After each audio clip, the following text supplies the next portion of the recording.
PTI obsessed?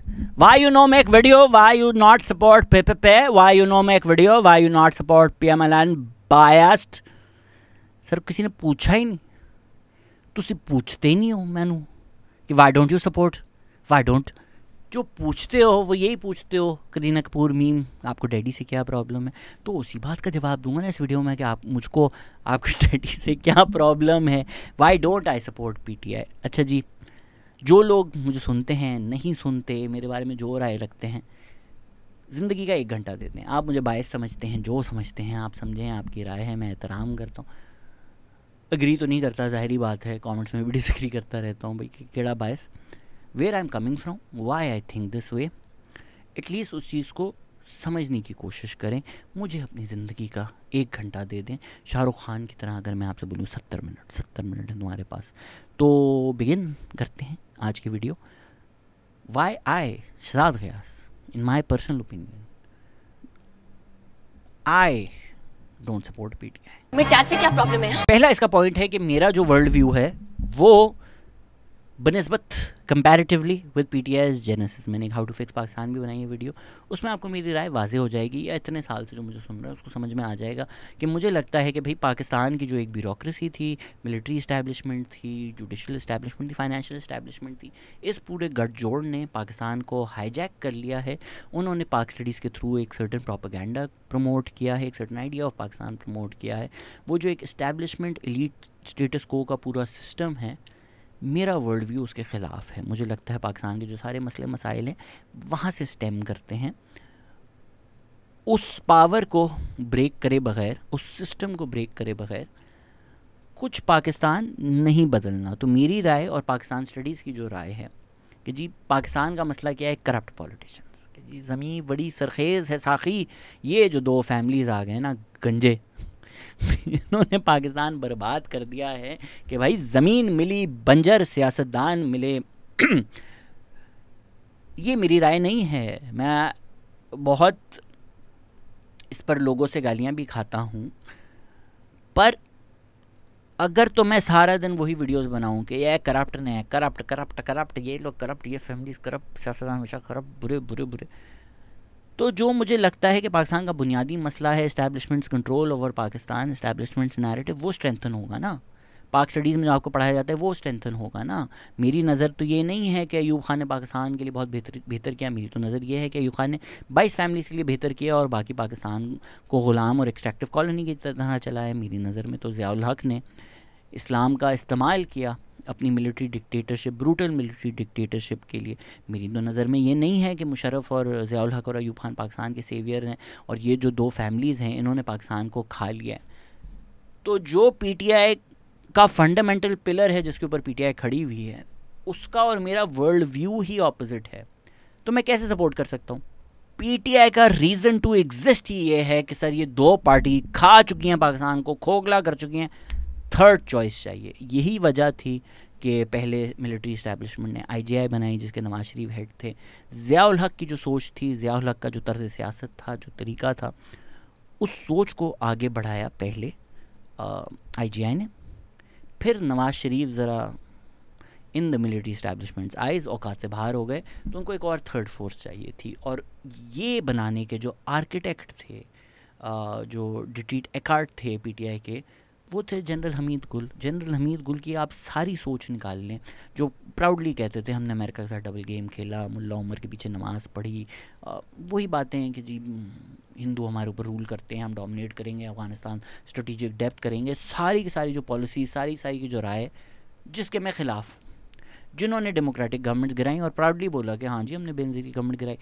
जो मुझे लगता है सारी चीज़ें पाकिस्तान की फंडामेंटली गलत होती आई हैं, डेमोक्रेटिक गवर्नमेंट्स गिरती आई हैं, अफ़गानिस्तान को प्लेग्राउंड की तरह इस्तेमाल किया गया है, इंडिया और हिंदूज़ को एज ए डीमन बेचा गया है, वाइल्ड फैंटेसीज़ रखी गई हैं कि हम एक दिन पूरे इंडिया के ऊपर रूल करेंगे क्योंकि हम मुग़ल हैं. वो सब जो जनरल हमीद गुल का वर्ल्ड व्यू था, सब में उसके ऑपोजिट. तो जो पार्टी का एक जेनेसिस ही वो है जो मेरी वर्ल्ड व्यू के ऑपोजिट है. एंड अगेन अगर आपको लगता है मेरी गलत बातें हैं तो हमारी वीडियो है कि जनरल हमीद गुल का क्या रोल था PTI की बर्थ में. फिर फरवरी 1995 का हेरल्ड का एक आर्टिकल है, पढ़ें. उसमें लिखा जाता है कि प्रेशर ग्रुप बनाया जा रहा है जिसमें पासबान के मोहम्मद अली दुरानी हैं I believe, and Imran Khan है और हमीद गुल हैं।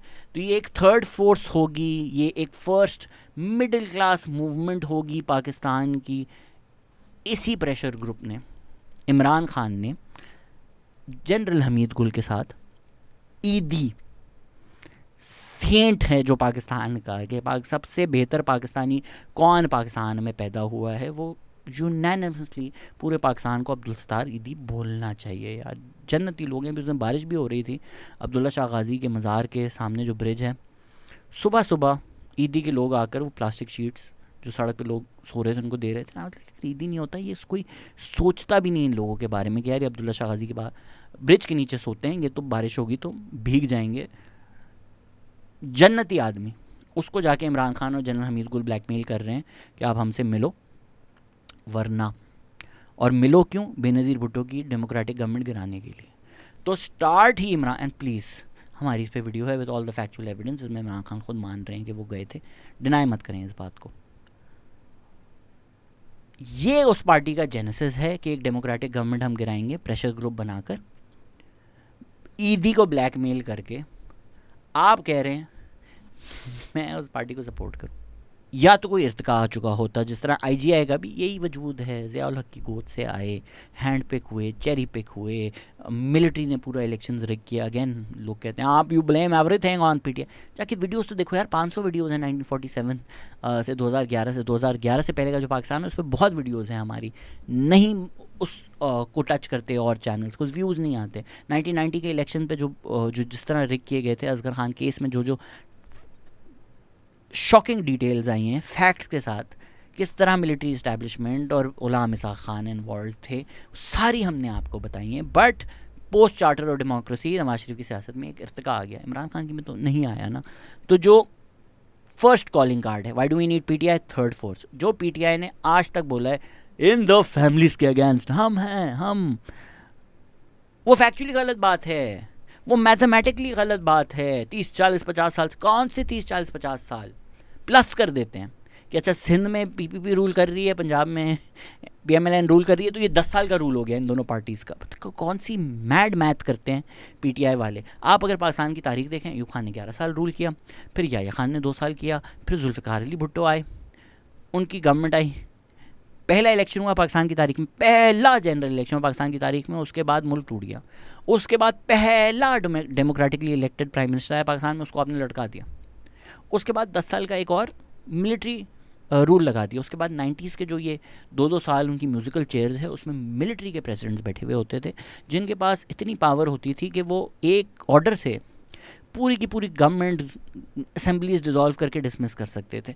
इसको आप कहेंगे कि जी नवाज शरीफ और बेनज़ीर भुट्टो ने रूल किया, इस तरह कि बेनज़ीर भुट्टो 88 में आई हैं और 10-11 महीनों बाद ऑपरेशन मिडनाइट जैकल इस्टेब्लिशमेंट ने उनके खिलाफ लॉन्च कर दिया था, इसको आप काउंट करेंगे एज रूल। लेकिन जो 10-10 साल उन्होंने रूल किए वो नहीं काउंट करेंगे आप। या तो इमरान खान आके हर जलसे में बोले ना कि भाई मिलिट्री इस्टेब्लिशमेंट ने 70 साल 75 साल रूल किया है, नहीं, ये शरीफ, ये जरदारी, ये PPP, ये भुट्टो, बस यही सारा उनका अटैक उन लोगों पे जिन लोगों ने एक्चुअली तो रूल भी नहीं किया। तो अगर 90s में बनी है PTI सेइंग थर्ड फोर्स के, हम केड़ी थर्ड फोर्स की ज़रूरत है, सच्ची बात बताओ ना आप।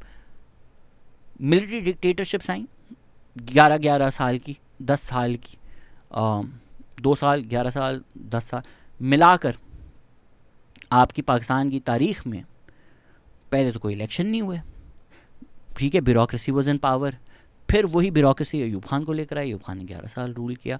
तो by the time PTI was made in 95-96, केड़ी थर्ड फोर्स पाकिस्तान को चाहिए थी।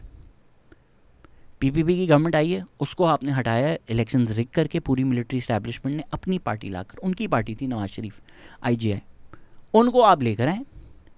उसमें नवाज शरीफ जो आपको लगा कि यार औकात से बाहर हो रहा है, तो उसको डिसमिस करके आप बेनज़ीर भुट्टो को वापस लाए। बेनज़ीर भुट्टो आपकी कभी सगी नहीं थी और आपको एक हमेशा से कंटेम्प्ट थी उसकी।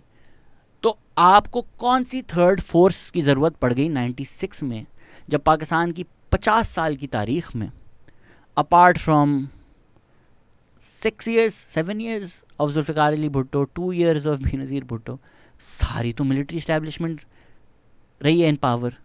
तो किस थर्ड फोर्स आपको चाहिए थी? सच बोले ना कि नवाज शरीफ औकात से बाहर हो गया था तो मिलिट्री इस्टेब्लिशमेंट को एक और ऑप्शन चाहिए था।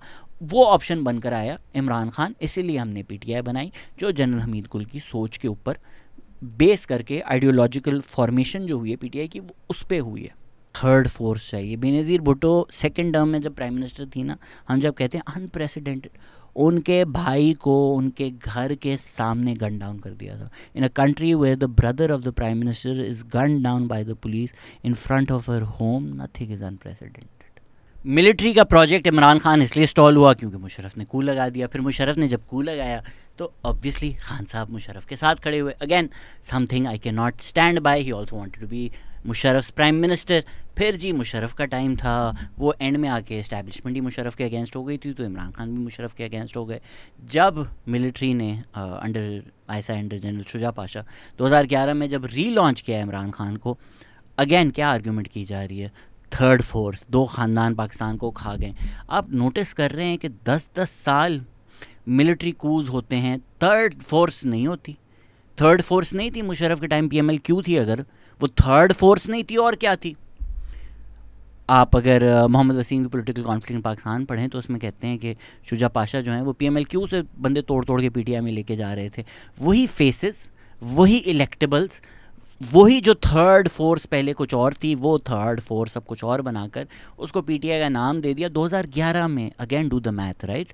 90s में हम गिन लें, हम डेमोक्रेटिक मान लें 90s को कि यार बड़ी पावर थी, वो भी अगर आप मान लें तो 2011 तक पाकिस्तान को हुए हैं 64 ईयर्स। 7 साल लगा लें जुल्फ़िकार भुट्टो, 88 to 99 लगा लें 11 साल। उसके अलावा जो सारे साल हैं वो तो मिलिट्री इस्टेब्लिशमेंट के हैं ना। 10 साल अभी मुशर्रफ था, थर्ड फोर्स नहीं चाहिए थी पीटीआई की।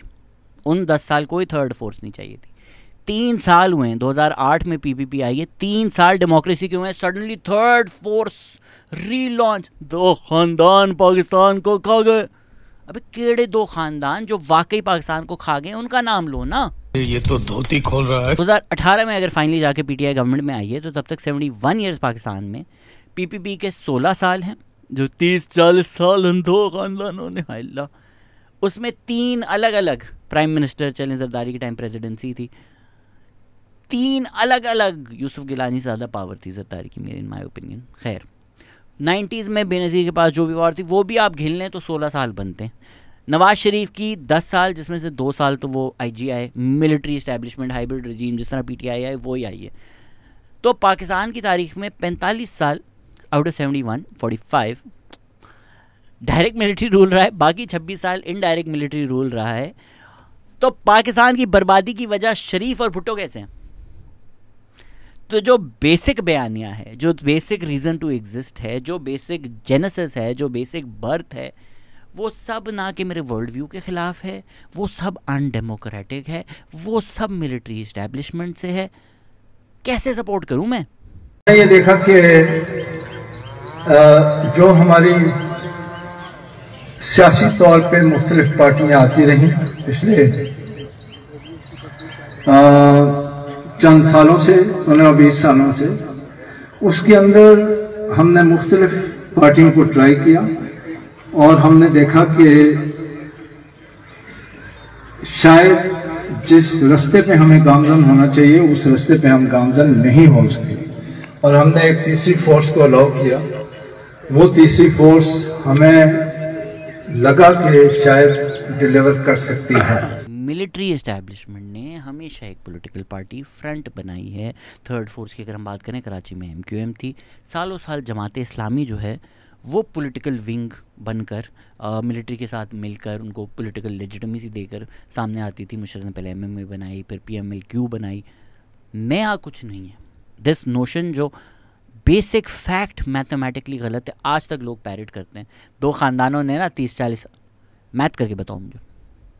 अच्छा, वो भी 30-40 साल जो हैं वो काउंट करते हैं कि 88 में आए और 2018 में गए। अभी तो बीच में 10 साल तो एग्जाइल में थे। वो मुशर्रफ के खा जाते हैं।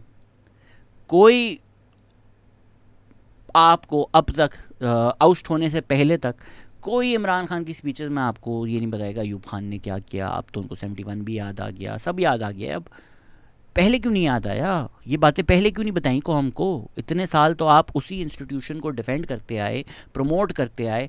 आज जो आप कहते हैं हर चीज़ का मसला वो है, तो सर क्यों उनके नुमाइंदे बने हुए थे आप? मर मर के जो पाकिस्तान में डेमोक्रेसी आई वो पोस्ट मुशर्रफ, जब आपने 58(2) भी निकाला। 90s का मसला यही था कि प्रेसिडेंट अपनी मर्जी से विम पर गवर्नमेंट को पूरी डिसमिस कर सकता था। 240 मिलियन 240 मिलियन लोगों की जो विल है, जो कॉन्स्टिट्यूशन है, वो एक आदमी के मूड पे डिपेंडेंट था कि भाई मिलिट्री बोलेगी गुलाम खान निकाल दे, वो निकाल देगा। क्यों भाई, क्यों? कॉलोनियलिज्म में हम रहते हैं। कौन है गुलाम खान? माउंटबेटन है। इस तरह पाकिस्तान चल रहा था। 2008 के बाद जब सिविलियन पार्टीज आई हैं, 18 अमेंडमेंट पास हुआ, प्रोविंशियल ऑटोनॉमी हुई, 58(2) भी निकाला, 10 साल डिक्टेटरशिप्स के बाद इस तरह भीख में थोड़ी डेमोक्रेसी दी जाती है और फिर बोला जाता है देखा इन्होंने पाकिस्तान खा लिया, अब वापस इनको लटकाओ, मारो, शूट करो, असैसिनेट करो ताकि पाकिस्तान की बेहतरी आए। ये जो बयानिया है, ये बयानिया जिस इस्टेब्लिशमेंट को फेवर करता है, उसके फ्रंटमैन थे इमरान खान। 2011 में general Shuja Pasha was involve in the जलसा, इन द प्रमोशन। फिर 2014 में जनरल ज़हीरुल इस्लाम के कहने पर धरने किए पीटीआई ने। फिर 2017 में जनरल बाजवा के साथ मिलकर सिटिंग गवर्नमेंट को गिराया। ख़ुद कहते हैं इमरान खान, जनरल बाजवा ने साकिब निसार को और कोर्ट के थ्रू नवाज शरीफ को डिस्क्वालीफाई करवाया, डिसमिस करवाया। टीएलपी के साथ मिलकर एक ब्लास्फेमी कैंपेन चलाई, फैज़ाबाद धरना की जो ओरिजिनल काजी फैज़ ईसा का लिखा हुआ जजमेंट है उसमें वो ऐसा के रोल की बात करते हैं। तो टीएलपी बनाई गई, ब्लास्फेमी कैंपेन हुई, 2018 के इलेक्शंस रिग किए गए, 1 पेज बनाया गया, हाइब्रिड बनाया गया। इस तरह ये पार्टी हुकूमत में आई है, जो पार्टी सबसे पहले ईदी साहब को ब्लैकमेल कर रही थी बेनज़ीर भुट्टो की गवर्नमेंट गिराने के लिए। वो फाइनली पूरा 1 पेज इस्टेब्लिशमेंट का जो 70-75 साल का बयानिया है उसको अडॉप्ट करके उसकी पार्टी बनकर 1 to the other ISI के डीजी की प्रोजेक्ट बनकर फाइनली पावर में आती है। तो जो लोग कहते हैं जी खान साहब को सिर्फ 3 साल मिले, पहले तो ये भी फैक्चुअली गलत है। 2013 से 2024 आ गया, 11 साल तो खैबर पख्तूनख्वा में मिले। क्या तकदीर बदल दी खैबर पख्तूनख्वा की? कुछ भी नहीं। रिगार्डलेस, जिस मिलिट्री इस्टेब्लिशमेंट ने पाकिस्तान में 70-75 साल हुकूमत की है, पीटीआई की 3.5 साल उसकी एक्सटेंशन है। तो अगर आप PMLN PPP से कंपेयर करते हैं तो उससे कंपेयर करें, उसमें भी आप तफरीक करें कि जी वो IGI का जो पहला टर्म था नवाज शरीफ का, वो तो उसी तरह था जिस तरह PTI की हाइब्रिड रजीम थी। PTI की गवर्नमेंट में उसी तरह देखता हूँ जिस तरह मैं मुशर्रफ के अंडर अगर एक सिविलियन पावर है, या ज़िया उल हक के अंडर या अयूब खान के अंडर, उसमें सिर्फ फ़र्क ये था कि उसमें प्राइम मिनिस्टर की कोई औकात नहीं होती थी, मुशर्रफ का कोई इंटरेस्ट नहीं होता था चौधरी परवेज़ इलाही को प्रमोट करें, या ज़िया उल हक का कोई इंटरेस्ट नहीं होता था जुनेजो को प्रमोट करें। यहाँ इंटरेस्ट था कि नहीं जी खान साहब सादिक नमीन हीरो, ये है तब्दीली, ये वो जो इमरान खान की PR की गई है ना मिलिट्री ने, that is what makes it slightly different. तो अब दूसरे पॉइंट पर आते हैं कि अगर आप किसी पार्टी को सपोर्ट करते हैं, बड़ी कहा जाता है ऑप्शंस क्या हैं हमारे पास। आप या तो उनकी पॉलिसीज़ देखेंगे या उनके कैंडिडेट्स देखें। पहले PTI के कैंडिडेट्स देख लें, जो सारे इलेक्टेबल्स सालों साल सियासत में, तब्दीली पार्टी PMLN की टिकट पे जो जीते हैं, PTI की टिकट पे जो जीते हैं, वो सारे लोग जमा करके कैबिनेट में फ़याज़ुल चौहान, फवाद चौधरी, फिरदौस आशिक अवान, शेख रशीद, वो जो सालों साल हमने लोग देखे हैं, वही शक्लें बिठाकर हमें बोल रहे हैं तब्दीली। केड़ी तब्दीली है? फवाद चौधरी तब्दीली है, फयाजुल चौहान तब्दीली है, तो फिर ये अभी भी तब्दीली है। तो ये तो अभी भी चेंज कैंडिडेट्स हैं। तो एक पार्टी जिसने ऑब्वियसली कुछ अच्छे कैंडिडेट्स भी इंट्रोड्यूस किए होंगे, आपको पसंद होंगे, आप वो नेम करने शुरू कर देंगे ये। Regardless, for most people, most party कोई रेवोल्यूशनरी आदमी नहीं था। मैं जिस कॉन्स्टिट्यूंसी में था, लोगों ने जाके आमिर लियाकत को वोट दिया था दिल पे पत्थर रख के। आपने आमिर लियाकत कराची के लोगों को एज अ कैंडिडेट दिया, द रेवोल्यूशनरी पार्टी। फिर साथ साथ मैं जो कह रहा हूँ, वो जो एक इस्टेब्लिशमेंट का बयानिया है, जो एक सोच है, उनके जो ये पेट सियासतदान हैं जो हर कैबिनेट में आ जाते हैं, शेख रशीद, फयाजुल चौहान, फिरदौस आशिक अवान, वो सारे लोग, फिर आप सच बताएं PTI में नहीं होते तो आप कभी शहबाज गिल जैसे आदमी को सपोर्ट करते, अली अमीन गंडापुर जैसे आदमी को सपोर्ट कभी नहीं करते। PTI का जो वाइट वॉश है ना कि चौधरी परवेज़ इलाही को सबसे बड़ा डाकू कहते थे इमरान खान, फिर प्रेसिडेंट बना दिया अपनी पार्टी का। शेख रशीद कहते थे चपड़ासी नहीं रखूँगा, फिर इंटीरियर मिनिस्टर थे मेरे ख्याल से शेख रशीद उस टाइम पर। फिर जो इस्टेब्लिशमेंट की ना सिर्फ सोच बल्कि जो पावर सेंटर है, जो एक एलीट स्टेटस को है, जो पाकिस्तान की इस्टेब्लिशमेंट से बने हैं, पले हैं, बड़े हैं, उनकी नज़रिए पे अग्री करते हैं, वो सब मिलके पीटीआई बन जाते हैं। वो भले फाइनेंशियल एलीट हो जिस तरह जहांगीर तरीन है, या वो ब्यूरोक्रेटिक एलीट हों जिस तरह गुलाम इसाक खान की फैमिली से तैमूर झागड़ा जो भी नाम है उनका ताल्लुक है, या सारे जो मिलिट्री के लोग हैं। इनफैक्ट जनरल ज़हीरुल इस्लाम ने भी, जो ऐसे कि फॉर्मर डीजी ऐसा है, हेड है, उन्होंने स्पीच दी हुई थी पीटीआई के जलसे पर उनकी सारी जो प्रोजनी है, उमर अयूब खान, एजाजुल हक, असद उमर, हमाद अजहर, मियाँ मोहम्मद अजहर, ये जो सारे मिलिट्री की गवर्नमेंट्स, मिलिट्री की ब्यूरोक्रेसी, मिलिट्री के पावरफुल लोग थे, उन सब के ख़ानदान जो एक एलीट स्टेटस को पाकिस्तान का बनाते हैं, वो सब पीटीआई हैं। आप कहते हैं ये पार्टी तब्दीली है, सर ये वही लोग हैं जिन्होंने 75 साल पाकिस्तान पे हुकूमत की है। इनकी वही सोच है जो पाकिस्तान स्टडीज़ में आपको ब्रेन वॉश किया जाता है। इनका वही नज़रिया पाकिस्तान है जिसमें इनका फ़ायदा हो। सर नो कैंडिडेट्स जिसके लोकल इलेक्शन में पसंद है उनको, यार कि मुझे अच्छा है, मुझे फिक्सेट अच्छा है, मुझे ये अच्छा है, जो भी आप कर लें वोट, उसका पॉलिसीज़ पे आ जाते हैं। मेरे लिए जो सबसे इंपॉर्टेंट चीज़ है वो एजुकेशन है। 2013 में, इससे आप अंदाज़ा लगा लें कि पीटीआई के लिए कितनी इंपॉर्टेंट है एजुकेशन के। 2013 में जब खैबर पख्तूनख्वा में पीटीआई गवर्नमेंट में जमात इस्लामी के साथ कोएलिशन, 3 मिनिस्ट्रीज़ उन्होंने जमात इस्लामी को दे दी, जिनमें से एक थी एजुकेशन। इतनी तो पीटीआई को इम्पोर्टेंट लगती है एजुकेशन, उन्होंने जमात इस्लामी को दे दी। फिर जमात इस्लामी ने वही किया जो एक्सपेक्टेड था, जो सेक्युलर कंटेंट उनको लग रहा था उनकी नज़र में, वो हटा दिया। साइंस की बुक से चीज़ें हटा दी, जो रंजीत सिंह राजा दाहिर का जिक्र हटा दिया, साइंस केमिस्ट्री बुक्स में से चीज़ें हटा दी। फिर 2018 में पीटीआई की गवर्नमेंट ने 277 मिलियन तालिबान के जो फादर, जिनको समझा जाता है, कहा जाता है समीउल हक, जिनका दारुल उलूम हकानिया है, उनको दे दिए। फिर जब वापस पीटीआई गवर्नमेंट में आई 2019 में 30 मिलियन स्कूलों के फंड से निकाल के वापस समीउल हक को दे दी। तो जी पीटीआई की एजुकेशन पॉलिसी क्या है कि जमात इस्लामी को दे दो, जो कंटेंट हमें सेक्युलर लग रहा है वो निकालो, और फंड क्या करो, तालिबान की सोच को, तालिबान की आइडियोलॉजी को। और फिर जब वो फेडरल गवर्नमेंट में आए तो उस पर हमारी कई पॉडकास्ट हैं, प्लीज़ जाकर देख लें। फैसल बारी आए हैं जिनसे हमने सिंगल नेशनल करिकुलम डिस्कस किया है, मरियम चुगताई भी आई हैं। एक जो बहुत ही बड़ी मिसकंसेप्शन थी कि ये अमीर गरीब का जो है ना फ़र्क ख़त्म कर देगा। कैसे कर देगा, समझाएं ना, बातें करने के लिए बहुत आसान है, ये कुछ नहीं वो फ़र्क ख़त्म कर रहा था। कुछ bye looking at what it intended to do, there was no way it was even affecting these differences at all. होता क्या था, मिनिमम रिक्वायरमेंट्स या मिनिमम स्टैंडर्ड्स होती थी पीएमएलएन के वक्त पे कि जी क्लास 8 का बच्चा अलजेब्रा जाने, ये जाने, वो जाने। उसी को थोड़ा फैंसी करके सिंगल नेशनल करिकुलम बनाया गया, साथ ही साथ टेक्स्ट बुक्स पे कंट्रोल ले लिया। It's about controlling the ideology. उसमें जो अपनी मर्ज़ी का मवाद था कि जी Imran Khan best, Ayub Khan best, Musharraf best, ये करप्ट चोर सियासतदान, ये वो, ये डालो, रिग्रेसिव आइडियाज़ डालो, इमेजरी इस तरह की इस्तेमाल करो जो तो रिग्रेसिव हो। साथ ही साथ कंट्रोल रखो ना यार कि कोई ऐसी वैसी टेक्स्ट बुक ना आ जाए। हम बताएंगे एचएसएन में कौन सी टेक्स्ट बुक हो कि बच्चों को कुछ और ना पढ़ा दिया जाए। तो it's an effort to control the ideology of the country, not to improve the education at all. Again single national curriculum पे हम पॉडकास्ट कर चुके हैं, अगर आप डिटेल में जानना चाहते हैं कि उसमें क्या क्या मसले थे। Faisal Bari has spoken and written a lot about it, please read him, he is the expert. जो पाकिस्तान के लिए सबसे ज़रूरी चीज़ होती है वह जिस पर आप जज करते हैं वो इकनॉमिक पॉलिसी है। पीटीआई की इकनॉमिक पॉलिसी जज करना बड़ी मुश्किल है, क्योंकि उन्होंने 10 साल आपको बताया असद उमर बेस्ट, असद उमर आए, उनको कुछ महीने में निकाल दिया। फिर पीपीपी के जो फाइनेंस मिनिस्टर हैं, जो आईएमएफ ने जो बोला जी सर वो करना है, वो अब्दुल हफीज़ शेख लगा दिए। फिर उन्होंने बोला नहीं शौकत तरीन आएगा, ये ग्रोथ की तरफ जाएगा, आईएमएफ की ऐसी तैसी ग्रो करेगा पाकिस्तान। फिर उन्होंने बोला अच्छा नहीं तो थोड़ा ज़्यादा ग्रो हो गया, अब ओवर हीट हो गया, अब हम ग्रो नहीं करेंगे। तो कोई फिक्स्ड मॉनेटरी पॉलिसी उस तरह से आप जज भी नहीं कर सकते। जैसे इमरान खान ने बोला मैं को टमाटर खीरे की प्राइसेस देखने थोड़ी प्राइम मिनिस्टर बनाओ। सर इसीलिए बने हैं प्राइम मिनिस्टर, यही काम है आपका।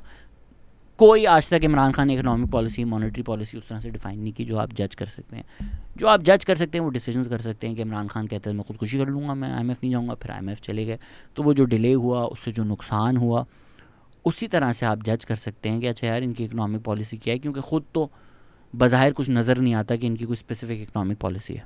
मेरी राय अगर आप जानना चाहें तो मैं एक लेफ्ट लीनिंग हूँ, मैं एक डेमोक्रेटिक सोशलिस्ट हूँ, तो मेरी जो इकोनॉमी के बारे में राय है वो तो कोई भी पाकिस्तान की मेन स्ट्रीम पार्टी पूरी नहीं उतरेगी, तो मे बी उस स्टैंडर्ड्स पे जज करना थोड़ा मुश्किल है। लेकिन फिर भी अगर हम देखें economy for who, growth for who, Ayub Khan के सारे जो नंबर्स हैं वो तो बड़ा वाह यार, ग्रो रेट भी अच्छा है, ग्रोथ भी अच्छा है, पैसा भी है, फिस्कल डेफिसिट भी नहीं है, but growth for who? 22 families अमीर हो रही हैं, बाकी पूरे पाकिस्तान स्लेव की तरह रह रहे हैं, उनके लिए लेबर कॉलोनीज़ बना हुआ है। तो क्या ये अच्छी चीज़ है? क्या ये पाकिस्तान के लिए अच्छी चीज़ है? या मुशर्रफ के टाइम अगर ग्रोथ तो हो रही है लेकिन मैसिव इन्फ्लेशन भी हो रही है, क्योंकि मुशर्रफ पैसा छापता जा रहा है और वो पैसा जो है वो IMF से अमेरिका से आ रहा है जंग लड़ने के लिए, उस जंग की वजह से टेररिज्म हो रहा है, मुल्क सिविल वॉर की ब्रिंक पर है। क्या ये अच्छी चीज़ है? So it's not just a numbers game, you can't just compare the numbers and be like आहा look they were better than that. You have to see इसके effect क्या हुए हैं. PTI is not unique in this. PMLN, PPP are part of the same system. कि elite status को party है ना PTI, तो वो हमेशा फ़ायदा देगी elites को। तो कोविड के दौरान उन्होंने $3 बिलियन टर्फ में मुफ्त में दे दिए जी अमीरों को कि रखो पार्टी करो। इफेक्टिवली इंटरेस्ट फ्री लोन्स, उसका जो इंटरेस्ट रेट इतना कम था compare to the regular interest rate, को इफेक्टिवली इंटरेस्ट फ्री हो जाते हैं। बिस्प को एक्सपैंड किया, बहुत अच्छी बात है। बेनज़ीर इनकम सपोर्ट प्रोग्राम्स को गालियाँ देते थे, फिर आकर उसको एक्सपैंड किया, बहुत अच्छी बात है, बट इतना नहीं किया जितना मैं चाहता हूँ। जिसमें 2021-22 में 240 मिलियन एहसास का बजट था जो उन्होंने बिस्प को रीब्रांड किया था। 3 टाइम्स उससे ज़्यादा तो टर्फ में ये अमीर लोगों को दे चुके थे। फिर 2017 में एक रिपोर्ट आई कि $17.4 बिलियन पाकिस्तान एलीट सब्सिडीज़ में देता है। ये ना PTI ने इन्वेंट की, उनसे पहले भी होती थी, पर कोई बदली भी नहीं ना। तो मैं जो चाहता हूँ कि एलीट सब्सिडीज़ बंद हों, ये शुगर सब्सिडीज़ बंद हों, ये शुगर डैडीज़ बंद हों, वो नहीं किया। वही रियल एस्टेट माफिया, वही रियल एस्टेट प्रमोशन, कहते थे टैक्स एमनेस्टी नहीं देंगे, फिर आकर पाकिस्तान की सबसे बड़ी टैक्स एमनेस्टी दी, रियल एस्टेट कंस्ट्रक्शन का फ़ायदा किया, रूडा के फ्रंटमैन बन गए, मलिक रियाज के बिजनेस पार्टनर बन गए, गवर्नमेंट ऑफ पाकिस्तान से 190 मिलियन पाउंड का फ़ायदा करा दिया मलिक रियाज का। कहते थे बाहर का पैसा वापस लाऊंगा, कि जब वो पैसा वापस आया खुद उन्होंने बोला भाई बाहर करप्शन हुई है, पैसा वापस ले लो, वो मलिक रियाज को दे दिया। मेरी नज़र में, जो आतिफ मियाँ के साथ भी हमने पॉडकास्ट किया, कि रियल एस्टेट एक अनप्रोडक्टिव एसेट है। उसमें पैसा जब, क्योंकि पाकिस्तान का इतना फंसा हुआ है, उस वजह से पाकिस्तान तरक्की नहीं करता। तो ये रियल एस्टेट को एक्सपैंड करके रियल एस्टेट माफिया के साथ being in bed with all of them, और वही रूडा उनके जाने के बाद PML क्यों नहीं किया, फिर उनके जाने के बाद PMLN भी कर रही है। तो ये सब रियल एस्टेट में मिले हुए हैं। बहरिया टाउन सिंध में जो बना हुआ है उसमें PPP मिली हुई है। ये सब जो ये रियल एस्टेट के थ्रू अमीरों को सब्सिडीज़, एमनेस्टीज़ देकर जो पूरा इकोनॉमिक सिस्टम बनाया हुआ है, मैं सबके ख़िलाफ़ हूँ। PTI ने वही इकोनॉमिक सिस्टम को स्ट्रेंथन किया। हर कोई उसी इकोनॉमिक सिस्टम में से थोड़ी बहुत भीख और थोड़ी बहुत डेवलपमेंट दे देता है, वो PTI ने भी की। बेनज़ीर इनकम सपोर्ट प्रोग्राम किया अगर PPP ने, या अस्पताल बनाए NCVID जैसे, या PMLN ने मेट्रो बस बनाई, डेवलपमेंट की, कई अच्छी स्कीम्स की। उसी तरह PTI की भी अच्छी स्कीम्स भी हैं। नया पाकिस्तान हाउसिंग स्कीम में उन्होंने बोला तो कि जी कोई गरीबों के लिए घर नहीं बने, वो भी एक मिडिल क्लास के लिए रियायत थी कि अच्छा जी बैंक्स जो हैं वो पाकिस्तान में लोन देते ही नहीं है, क्योंकि गवर्नमेंट इतना लोन ले लेती है, कंपनी इतना लोन ले लेती है, बैंक तो ज़रूरत नहीं ना आपको और मुझे लोन दें। तो अगर आप एक अमीर अपर मिडिल क्लास हैं जो बैंक को हर महीने पैसे वापस कर सकते हैं, व्हाटएवर 40,000, 50,000, 60,000, 70,000, 80,000, तो आपको लोन मिल जाएगा। तो अगर इतना कम था पाकिस्तान का तबका जिसको लोन मिल सकता था, वो उन्होंने इतना कर लिया नया पाकिस्तान हाउसिंग स्कीम से। जो क्लेम्स थे कि पता नहीं कितने करोड़ घर बनाऊंगा, उसमें से तो कुछ भी नहीं किया। जो अच्छी चीज़ की, बिलियन ट्री सुनामी में दरख्त लगे, बट उस पर भी करप्शन चार्जेस हैं। पेशावर BRT पे भी करप्शन चार्जेस हैं। मैं फुली इन फेवर हूँ of metro buses, but PTI जी हम करप्ट नहीं है। आपके जो भी प्रोजेक्ट्स उनके हुए हैं मैसिव करप्शन एलिगेशंस के साथ हुए हैं। कोविड में NCOC की कोऑर्डिनेशन जो हुई वो भी अच्छी हुई।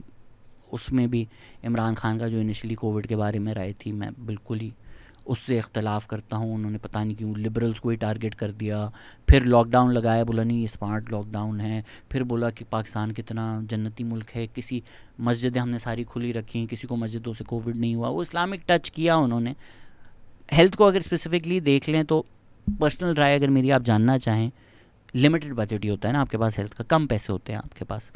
अब आपके पास डिसीजन है कि भाई मैं हेल्थ इंश्योरेंस ऑफ़र करूं कि आप लाख, 1.5 लाख, 2 लाख देकर आगा खान, शौकत खानम में इलाज करा लें, या मैं वो जो मैंने 1000 लोगों को देना है, 10,000 लोगों को देना है, लाख लोगों को ये हेल्थ इंश्योरेंस देनी है, वो पैसा लेकर मैं एक हार्ट अस्पताल बना दूं जहां मुफ्त इलाज हो। अमेरिका जैसे मुल्क में जहां इंश्योरेंस डेवलप्ड है, हेल्थ केयर इतना डेवलप्ड है, एक सिस्टम है इंश्योरेंस का, उसमें भी इतने मसले मसाइल होते हैं। पाकिस्तान जैसे मुल्क में Sehat card was never the answer, and this is not anything to do with PTI, because Sehat card का ओरिजिनल आइडिया हेल्थ इंश्योरेंस का ड्यूरिंग पीपीपी's टेन्योर आया, फिर पीएमएलएन ने उसको किया, फिर पीटीआई ने रीब्रांड करके अपना कर दिया। जैसे बहुत सारे पीएमएलएन के इनिशिएटिव, ई लर्निंग एक इनिशिएटिव था, वो भी कर दिया। मेट्रो बस को गालियाँ देके मेट्रो बस भी खोल दी। लैपटॉप स्कीम को इतने साल गालियाँ दी, लॉलीपॉप बोला, फिर Imran Khan laptop distribution ceremony भी हुई 2019 में। तो उसी तरह सेहत कार्ड था कि ब्रांडिंग और एडवर्टाइजिंग सारी पीटीआई ने की। From policy standpoint, specially because the numbers don't add up. हमारा हबीब खान का इस पर आर्टिकल है भी, अभी स्टेट बैंक भी हेडलाइन आई हुई थी कि स्टेट बैंक बोल रही है 6 बिलियन हमारे रहते हैं, दे दो।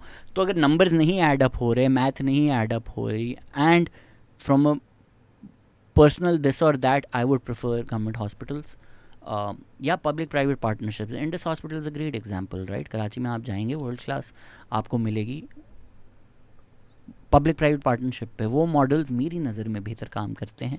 मेरी नज़र पे उन पे ज़्यादा पैसा खर्च करना चाहिए, क्लिनिक्स बनाना चाहिए, हॉस्पिटल्स बनाने चाहिए। जो लोग कर सकते हैं, जिन लोगों की काबिलियत है, उनके थ्रू बनाएं।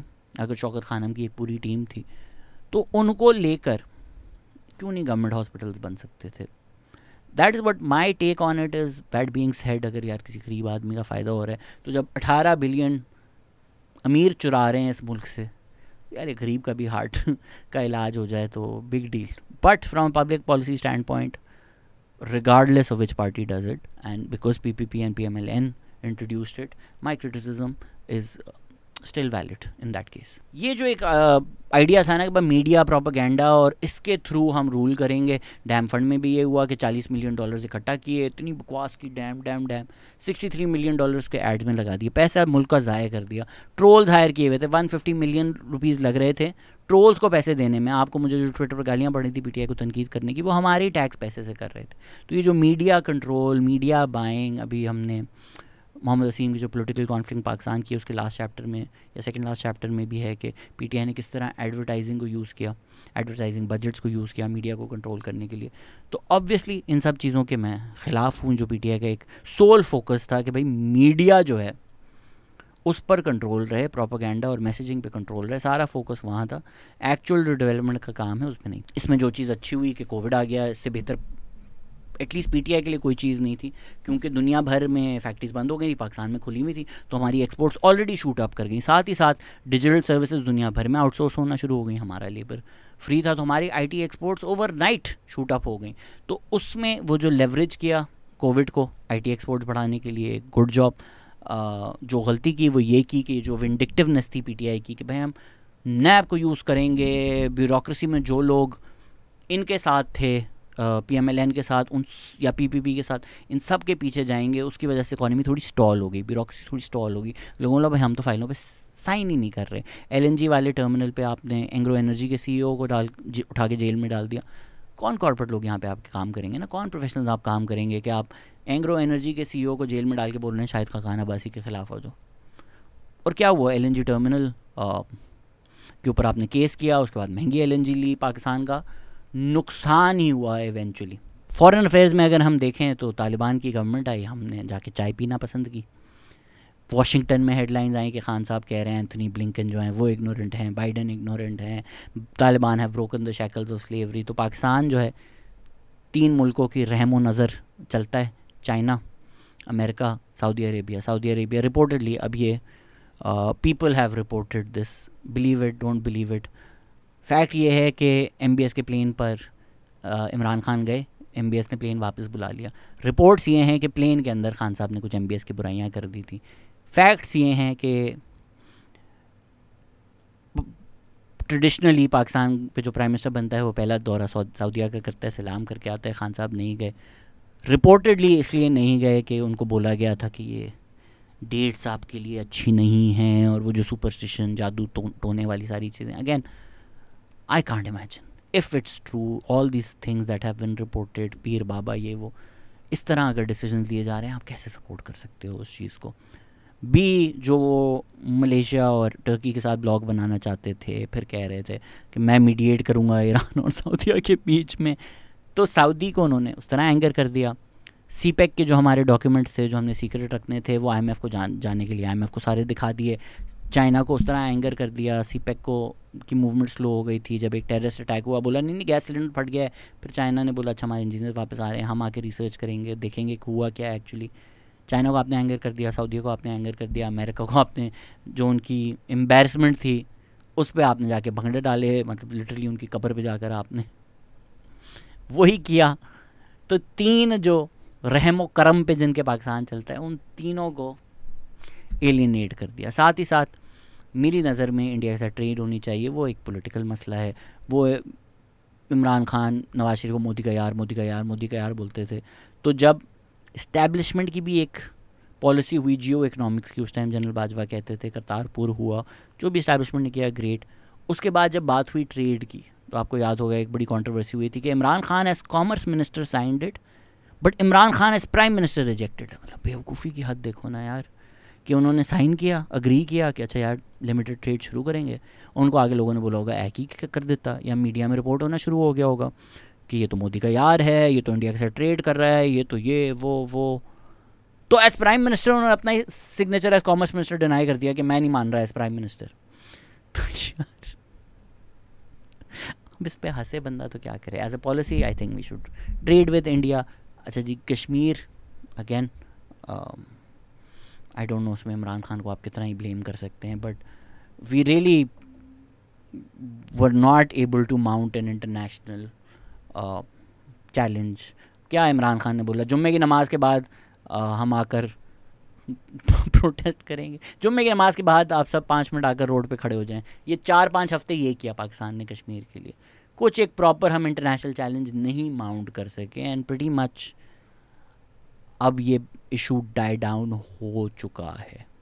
Human rights ministry under Shri Mazari वो जो मिसिंग पर्सन का बिल ही मिसिंग हो गया था. Yes, human rights ministry the current government is also जो, इसीलिए मैं करंट गवर्नमेंट को भी नहीं सपोर्ट करता. तो ये जो चीज़ें सुन रहे हैं कि उस टाइम तो उनको भी तो नहीं सपोर्ट करते ना आप. अगर आप PMLN को नहीं सपोर्ट करते, PPP को नहीं सपोर्ट करते, बिकॉज ऑफ उस टाइम ये हुआ था, तो जब इस टाइम ये हुआ है तो इनको भी ना सपोर्ट करें. तो I am consistent with all three. So जी, पॉलिसीज़ जो PTI की हैं मैं उनके अगेंस्ट हूँ, कैंडिडेट जो हैं मैं उनके अगेंस्ट हूँ, फ़िलासफ़ी जो है उनकी मैं उसके अगेंस्ट हूँ. कैसे मैं सपोर्ट करूँ? अच्छा, एक और चीज़ जिस पे आप नेशनल असेंबली को जज कर सकें वो है लेजिस्लेशन. इसमें भी फ़िलोसॉफिकली मेरा PTI से डिसएग्रीमेंट है, फंडामेंटली मेरा डिसएग्रीमेंट है. मैं बिलीव करता हूँ पार्लियामेंट में, मैं बिलीव करता हूँ कंसेंसस में, मैं बिलीव करता हूँ अवाम की कॉन्शियसनेस में कि जी कलेक्टिव कॉन्शियसनेस से आएगा. PTI believe in rule by ordinance. 3.5 साल की उनकी हुकूमत थी. पाकिस्तान की तारीख के किसी भी रजीम के सबसे ज़्यादा ऑर्डिनेंस उन्होंने पास कर लिए. पार्लियामेंट की तो कोई औकात ही नहीं ना. Head of the parliament prime minister parliament जाता ही नहीं. मज़े. पार्लियामेंट को आपने वीकन किया, रूल बाय ऑर्डिनेंसेस किया. प्रेसिडेंट ऑर्डिनेंस पास करेगा, प्रेसिडेंट हाउस से होगा, प्रेसिडेंशियल सिस्टम आप चाहते थे. पार्लियामेंट को आपने स्ट्रेंथन नहीं किया. मोहसिन दावर ने आके बोला कि एक मिलिट्री का बंदा बिठा दिया था जो पूरा का पूरा पार्लियामेंट को कंट्रोल करता था. इमरान खान ने आके बोला कि मैं ISI को फ़ोन करता था पार्लियामेंटेरियंस को कंट्रोल करने के लिए. तो इस तरह जो पार्लियामेंट चल रही थी उसकी क्या औकात होगी आज अगर PTI कहती पार्लियामेंट वीक है. सर किसने की? थोड़ी बहुत तो स्ट्रेंथन हुई थी ना. Again don't make that stupid ignorant argument. पहले कौन सी दूध की नहरें बह रही थी? अबे नहीं बह रही थी तो 4 बूंद पानी तो आ रहा था ना. आपने अब तो टूटी को बिल्कुल ही लात मार के सील कर दिया. अब तो कैद है 5 सालों से. तो वो 4 बूंद पानी भी जिसको नसीब हो रहा था वो भी नहीं हुआ. स्पेसिफिक लेजिस्लेशन जिससे मेरा इशू है पीका की जो PMLN ने इंट्रोड्यूस किया. Again I don't support PMLN. उसको स्ट्रेंथन किया. 2021 में जब डोमेस्टिक वायलेंस का बिल आया तो फिर PTI ने उसको काउंसिल ऑफ इस्लामिक आइडियोलॉजी पे रेफ़र कर दिया. साथ ही साथ अच्छी चीज़ें भी हुई. ज़ैनब अलर्ट बिल आया, मोटरवे केस के बाद एक एंटी रेप बिल आया. रेप की जो डेफिनेशन है उसको एक्सपैंड किया गया. अब ये एक पर्सनल पब्लिक पॉलिसी प्रेफरेंस है मेरी नज़र में जो PTI के दौर में, अब वो IMF के कहने पे किया. ज़ाहिरी बात है स्टेट बैंक को जो ऑटोनॉमी दी है मैं उसके अगेंस्ट हूँ। आई सी दी आर्ग्यूमेंट कि पाकिस्तान में मॉनेटरी पॉलिसी को एज ए लीवर इस्तेमाल किया गया है पॉलिटिकल कैपिटल गेन करने के लिए। मुशर्रफ ने जिस तरह बिलियंस छाप दिए जाने से पहले, ये सोचे बगैर कि अगली गवर्नमेंट के लिए कितनी ज़्यादा इन्फ्लेशन होगी, कि लोग ये बोले यार मुशर्रफ के टाइम तो बड़ी डेवलपमेंट हुई। तो आई गेट दैट आर्ग्यूमेंट कि यार ये गवर्नमेंट जिस तरह मॉनेटरी पॉलिसी को इस्तेमाल करती है वो भी गलत है, but I still think state sovereignty के लिए गवर्नमेंट के कंट्रोल में स्टेट बैंक होना चाहिए। इफेक्टिवली अगर आप स्टेट बैंक को ऑटोनमस कर रहे हैं, आप IMF प्रोग्राम में इफेक्टिवली, IMF एक international institution which we know as America control, वो आपका स्टेट बैंक चला रहा है। तो from a state sovereignty standpoint I am against this. और इस टाइम मुफ्ता इस्माइल और एहसन इकबाल ने बड़ा शोर मचाया था, पर गवर्नमेंट में आके उन्होंने भी रिवर्स नहीं किया। तो मेरी पोजीशन सेम ही है from a state sovereignty standpoint, whether BPMLN, PPP, PTI, I do believe state bank should be under the government. How to prevent the government from using monetary policy like a personal magic lamp to create cash, I don't know. तो जो सबसे बड़ी Fehling थी वो यही थी parliament को weaken करना मेरी नज़र में। अगेन जब हम एक तो वो जो आर्ग्यूमेंट दूध की नहरों वाला, ये हमेशा एलीट सर्कल से आता है कि तुम कुत्ते डिज़र्व ही क्या करते, तुम कुत्तों के पास था क्या इमरान खान से पहले, ना शुक्रे, लाना तो तुम लोगों पे है, डिज़र्व ही नहीं करते तुम एक हैंडसम प्राइम मिनिस्टर। क्योंकि इनको नहीं फ़र्क पड़ रहा था, इनको नहीं पता कि यार कितने लोगों को कितना फ़र्क पड़ता है पॉवर्टी लाइन से। जब थाउजेंड्स नीचे जाते हैं ना तो मिलियंस इफेक्ट होते हैं। वो एलीट्स को उस तरह से नहीं फ़र्क पड़ता। तो ये जब क्या तुम लोग पहले क्या था, कौन आज डिनाई कर सकता है कि 2017 का पाकिस्तान 2024 के पाकिस्तान से बेहतर था? कोई कर सकता है डिनाई? नहीं। सो मेरी नज़र में जो ये वॉट अबाउटिज़म होता है, एक तो मुझ पर बिल्कुल नहीं अप्लाई होता, बिकॉज 500 वीडियोस में बना चुका हूँ 1947 से 2011 तक, इमरान खान से पहले तक हर चीज़ तो हम कवर कर चुके हैं इस चैनल पर।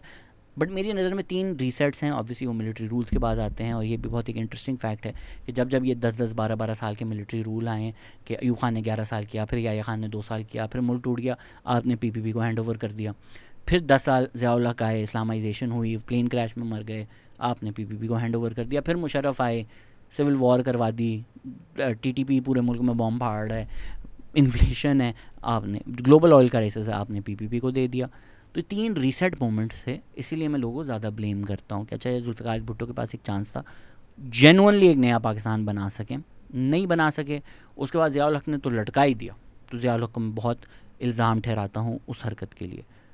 बेनज़ीर भुट्टो चला, अच्छा जी एक और अब चांस मिला कि हो गया जो होना था, अब एक यंग डेमोक्रेटिक लीडर आई हैं, अवाम भी उनके साथ है, प्रोग्रेसिव आइडियाज़ भी हैं, उनको पूरी ब्यूरोक्रेसी, गवर्नमेंट, मिलिट्री लीडरशिप ने मिलकर नवाज शरीफ के साथ निकाल दिया। इसलिए मैं वो 1990 के जो इलेक्शंस हैं और असगर खान केस में जो उसकी सारी डिटेल्स आई हैं उसको ब्लेम करता हूँ।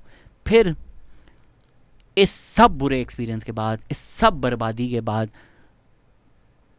और ये सिर्फ नवाज शरीफ और PPP ने प्राइस नहीं पे की, पाकिस्तान ने प्राइस पे की इनके लेसन्स लर्न करने की। बेनज़ीर की पॉलिटिकल मैच्योरिटी थी कि जी नवाज शरीफ के पास वो गई चार्टर ऑफ डेमोक्रेसी लेकर, चार्टर ऑफ डेमोक्रेसी साइन हुआ, फैसला हुआ जो 90s में हमने एक दूसरे के साथ किया, वो नहीं करेंगे। तो मेरी नज़र में ये 2008 भी एक बिग रीसेट मोमेंट था पाकिस्तान के लिए। एक चांस था कि यार हो गया, अब कून ही लगेगा। 58(2) भी निकाल दिया कॉन्स्टिट्यूशन से, 18 अमेंडमेंट आ गई, प्रोविंसेस को एम्पावर किया, अब एक नया पाकिस्तान बनेगा, अब पाकिस्तान में पॉलिटिकल कंटिन्यूटी होगी, अब टर्म्स पूरी होंगी, अब साल साल में गवर्नमेंट्स नहीं गिराई जाएंगी। किस तरह PPP ने वो 5 साल पूरे किए हैं। यस, फेलिंग्स हुई, मेमो गेट में, लॉयर्स मूवमेंट में नवाज शरीफ गवर्नमेंट के ख़िलाफ़ खड़े हुए, nothing that compares to the 90s, still as bad as those were, he did stand against the government, does not compare to the 90s, what happened in the 90s, how governments were made to fall in the 90s.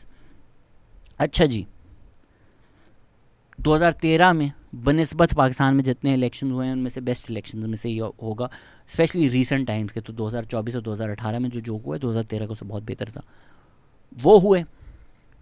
Civilian transfer of power हुआ, continuation of policy हुई, PMLN ने बोला अच्छा जी base बहुत अच्छा है, हम इसको कंटिन्यू रखेंगे, अच्छा जी CPEC बहुत अच्छा है, हम इसको कंटिन्यू रखेंगे, हम इसको और एक्सपैंड करेंगे। ये नहीं किया कि तुम लोगों ने CPEC किया, इसमें करप्शन है, जाओ सारे जेल में। कंटिन्यू की अच्छी policy, peaceful transfer of power हुआ। अब तो अमेरिका में भी गारंटीड नहीं है पीसफुल ट्रांसफ़र ऑफ पावर, जहाँ जनवरी 6 हो गया, और पाकिस्तान जैसे मुल्क में पहली दफ़ा ज़िंदगी में पाकिस्तान में पीसफुल ट्रांसफ़र ऑफ पावर हो गया। प्राइम मिनिस्टर ने फिर भी नहीं किया, because Iftikhar Chaudhry existed. Peaceful transfer of power हो गया, मीडिया काफ़ी आज़ाद था। आज से again compare everything to today, right, perfection नहीं, दूध की नहरें कभी नहीं थी। अच्छा जी, जुडिशरी थोड़ी बहुत आज़ाद हो गई थी इफ्तिखार चौधरी के बाद, टिल साकिब निसार थोड़ी रिलैक्स्ड भी थी compare to Saqib Nisar and Iftikhar Chaudhry's antics. तो एक बेहतर पाकिस्तान की तरफ हम जा रहे थे। स्लो डेवलपमेंट मेट्रिक्स बेहतर थे, इकोनॉमी मेट्रिक्स बेहतर थे, थिंग्स वर लुकिंग अप। दुनिया भर में लोग कह रहे थे अच्छा यार गुड्स पाकिस्तान सही राह की तरफ जा रहा है।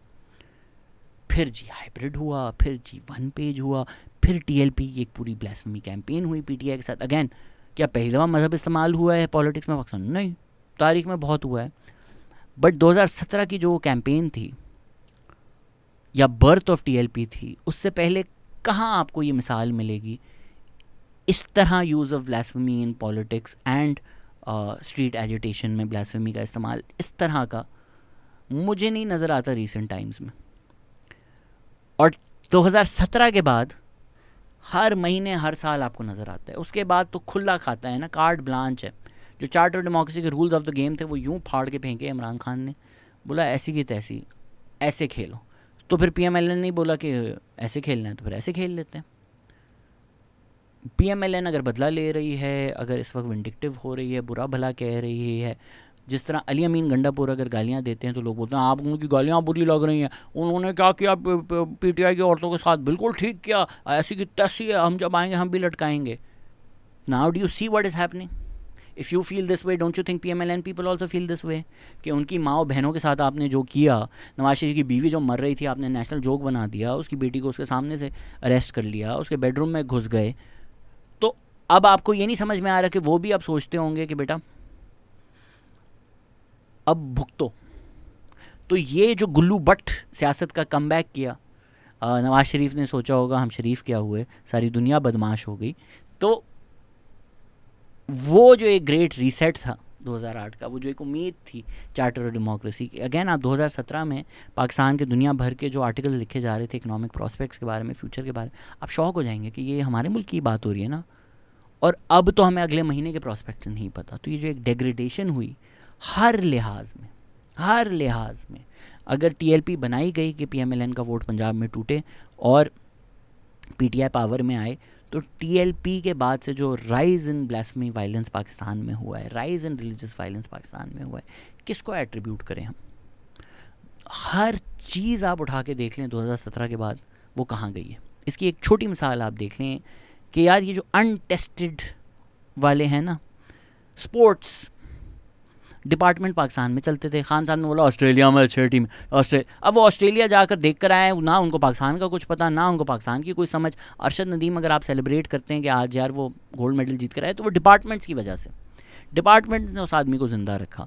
आप सारे क्रिकेटर्स जो खान साहब के साथ खड़े सलूट करते हैं, खान साहब बोलते हैं, वसीम अकरम, सलमान भट्ट, जावेद मियाँ जब बोलते हैं मैंने ही तो पीटीआई बनाई है, मैं ही तो इमरान खान को प्राइम मिनिस्टर बनाया है, वो सब कहते हैं ये गलत है। बट क्यों? खान साहब देखा ऑस्ट्रेलिया में 6 टीमें, ऑस्ट्रेलिया, अबे नहीं है ना हम ऑस्ट्रेलिया, नहीं है ना हमारी इकॉनमी ऑस्ट्रेलिया, नहीं है ना सोशल सिक्योरिटी नेट हमारे पास ऑस्ट्रेलिया का, ना क्रिकेट का हमारा सीज़न है ऑस्ट्रेलिया का। ऑस्ट्रेलिया में आधा सीज़न क्रिकेट खेलते हैं, आधा सीज़न आप ऑजी रूल्स फुटबॉल खेलते हैं। लोगों के पास सोशल सिक्योरिटी नेट है, वो क्रिकेट खेल सकते हैं शौकिया। हमारे जैसे मुल्क में जहाँ अरशद नदीम एक गाँव में मजदूर का बच्चा है, अगर डिपार्टमेंट्स एग्जिस्ट नहीं करते, और if he is good he will come into the 60, कैसे आएगा वो? कोई मतलब आपने सोचा समझा नहीं, अपने दोस्त को रमीज राजा को लगा दिया। फिर क्रिकेट की आप डेग्रेडेशन तो देखें ना तब से, एंड उनके बाद जो आए माशाल्लाह उन्होंने और बर्बाद किया है। बट वो जो डिपार्टमेंट्स वाला जो डिसीजन था, was a terrible decision, no evidence backing it, nobody wanted it. जो स्टेक होल्डर्स हैं उनको उनकी राय नहीं मानी गई, बस इमरान खान ऑस्ट्रेलिया। इसी तरह हर चीज़ में हुआ। वो ग्रेट रीसेट अपॉर्चुनिटी जो हमने लूज़ की, वो जो पार्लियामेंट, मीडिया, जुडिशरी रेंगना शुरू हुई थी, civil rights movements, Pashtun Tahaffuz movement, Aurat march रेंगना शुरू हुई थी, डंडे मार मार के पीटीआई ने उन सब की टांगें तोड़ दी। फिर वो 2022 में कह रहे हैं अबे ये खड़े क्यों नहीं हो रहा हमारे लिए। अबे तो आपने इनको लंगड़ा किया है ना, आपने गोलियां मारी हैं इनकी टांगों पे, अब बेचारे सारे व्हीलचेयर पे बैठे हुए हैं, अब ये कैसे आपके लिए खड़े होंगे। And for people who don't realise the difference, using disability as an insult is what I have a problem with, कि गवर्नमेंट अच्छा काम नहीं कर रही है और आप उनको लंगड़ा लूला बोलें, वो गलत है। बट एक्चुअली अगर किसी की टांगें नहीं हैं, उसका टर्म ही लंगड़ा है, rather than skirting around that issue, using that word for the actual disability is not what I have a problem with. Coming back, जी ग्रेट रीसेट को बर्बाद करने की मेन वजह तो मिलिट्री इस्टेब्लिशमेंट है ना, बस मिलिट्री इस्टेब्लिशमेंट को जो स्ट्रेंथन किया, और ये मेरा अगला पॉइंट है कि अगर हम कहते हैं पाकिस्तान को मिलिट्री इस्टेब्लिशमेंट ने रूल किया, इतने साल किया, उनके डिसीजंस की वजह से हम हैं जहाँ हैं हम आज। खान साहब भी बड़े मुल्क की बर्बादी की वो वजह हैं, ये हैं, पता नहीं क्या क्या 1971 की वीडियोस पोस्ट करते रहते हैं। तो जी 2008 में चार्टर ऑफ डेमोक्रेसी साइन हो गया था, दो जो मेन पॉलिटिकल पार्टीज हैं उन्होंने डिसाइड किया था डेमोक्रेसी को चलने देंगे, डेमोक्रेसी को स्ट्रेंथन करेंगे, पार्लियामेंट को स्ट्रेंथन करेंगे। तो किसने मिलिट्री इस्टेब्लिशमेंट को बोला कि किसका है ये तुमको इंतज़ार मैं हूँ ना, देख लो एक तरफ तो एक बार मैं हूँ ना, खान साहब ने।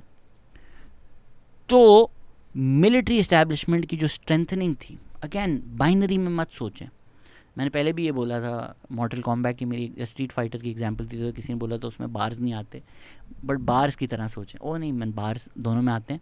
मैंने कैन और रियो मॉर्टल कॉम्बैट में डाल दिए थे, ग्रेवसेन स्ट्रीट फाइटर।